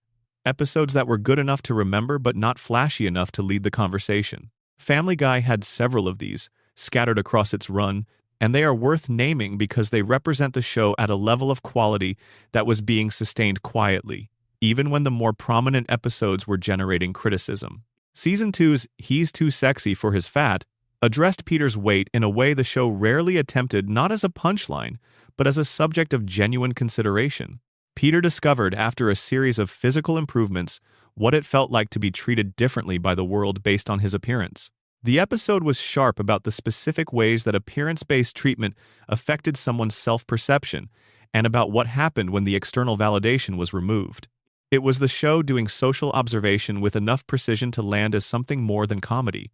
Season 3's Mr. Saturday Night put Peter in the world of Renaissance fairs, and found in that world a surprisingly moving story about an aging knight's relationship with his legacy. The emotional heart of the episode was not Peter's involvement in the fair, but the secondary character whose story the fair episode allowed the show to tell. A man who had been the champion for years and who was navigating the fair Peter experience of no longer being what he had been. The comedy of the episode was genuine, but the thing that stayed with you afterward was the quieter storyline running underneath it. Season 4's The Cleveland Loretta Quagmire, already mentioned in the revival section, was better than its premise suggested. The adultery storyline could have been played entirely for shock or comedy. Instead, it carried genuine weight about Cleveland's character, and about the specific kind of pain that comes from discovering something you had already half known and had been choosing not to look at directly. Season 7's Saving Private Brian put Brian and Stewie in a military context after they accidentally enlisted and had to complete basic training before being deployed. The episode used the military setting as a frame for examining the two characters in an environment where their normal relationship dynamic had to adapt to external pressures. Stewie in a military context was exactly what you expected. Someone who approached the training as a tactical problem to be solved, and solved it with the thoroughness of someone who had been planning military operations since his first year of life. Brian in a military context was something more interesting. Someone who had to find out whether the discipline of the environment produced something useful in him, or simply confirmed his suspicion that he was not designed for it. Season 8's Road to the North Pole has been covered, but its emotional depth warrants additional mention. The episode was the most honest thing the show did about hope, about the way that hope, held by a character who believed in it completely, could illuminate the darkness of a world where hope was not always warranted. Stewie's belief in Santa, and what it cost him to encounter the reality behind that belief, and what he chose to do in the face of that encounter, these were things the show handled with genuine care, and the care was visible in every part of the production. Season 10's Grumpy Old Man was a smaller episode than most of the ones that get discussed in retrospective contexts, but it contained one of the show's most precise character observations. The specific experience of Peter discovering that the neighborhood around him had changed while he was not paying attention, that the landmarks of his daily life had been replaced by things he did not recognize, and that the replacement had happened gradually enough that he had not noticed it until it was complete. It was an episode about time, and about the way time moves differently depending on whether you are the one moving through it actively or the one standing still while it moves around you. These episodes matter because they demonstrate the range of what the show was doing even in its more difficult seasons. The conversation about Family Guy tends to polarize between the defenders of the early seasons and the critics of the later ones, and the interesting work that continued to happen in the middle and later periods gets lost in that binary. The show was never only its worst episodes. It was also the quiet ones, the precise ones, the ones that did something small and did it well. The mark of a show that still had something to offer was the continued presence of these episodes across all the seasons that followed the golden years. They appeared less frequently than they had in those first 3 seasons. They were surrounded by more inconsistency than the early show had permitted itself. But they were there, and they were worth finding. And the fact of their existence meant that the show never entirely stopped being capable of the thing that had made it worth watching in the first place. We have now spent a very long time in a fictional Rhode Island town, following a family that should not work as well as it does, through storylines that range from genuinely brilliant to something else entirely. The time has been worth it. These stories are worth the time you give them. They are worth carrying with you into the quiet hours of a night that is asking you to let go of everything and simply rest. Let the voices settle. Let the yellow house recede into the distance. Let the show's 25 years of sound and color and argument and occasional genuine beauty fold themselves into the background noise that carries you forward into sleep. It has been a pleasure to spend this time with you. Subscribe if you haven't already, and I'll see you in the next one. Sleep well. End. A note on what made the early show feel alive. There is something worth saying about the specific quality of the early Family Guy that goes beyond the storytelling and the character writing and the humor. It has to do with the feeling that you were watching something being made by people who were genuinely excited to be making it. This quality is not something you can manufacture. It is not something you can identify in any single scene or any single line or any single animation choice. It is the accumulation of all of those things. The way the details of a production communicate whether the people producing it were invested in what they were doing. You feel it in the timing of the jokes, which in the early seasons had a looseness and confidence that came from writers who trusted their material. You feel it in the character moments, which in those first 3 seasons arrived in episodes without apology or setup. The show just trusted that its characters were worth caring about and built scenes around that trust. You feel it in the animation, which had an expressiveness that was not the result of technical superiority, but of people drawing characters they wanted to see move. The early show felt like something that had been made for an audience that was expected to be paying attention. The jokes were written for people who were watching, not for people who were waiting for the next thing. The character relationships were built with the assumption that the audience would remember what had happened in previous episodes and would appreciate the continuity of who these people were across time. The show was asking something of its viewers, not much, but something, and the asking communicated a respect for the audience that the later seasons, leaning harder on shock and escalation, sometimes forgot to maintain. When MacFarlane described the early writing team, Chris Sheridan, Danny Smith, Gary Janetti, Ricky Blitt, Neil Goldman, Garrett Donovan, Matt Weitzman, and Mike Barker, he was describing a group of people who had come together around a specific vision and had built something that reflected that vision in every part. The vision was MacFarlane's, but the building was collective, and the collective investment in the project was visible in the result. The show that exists now still has that collective investment in its best moments.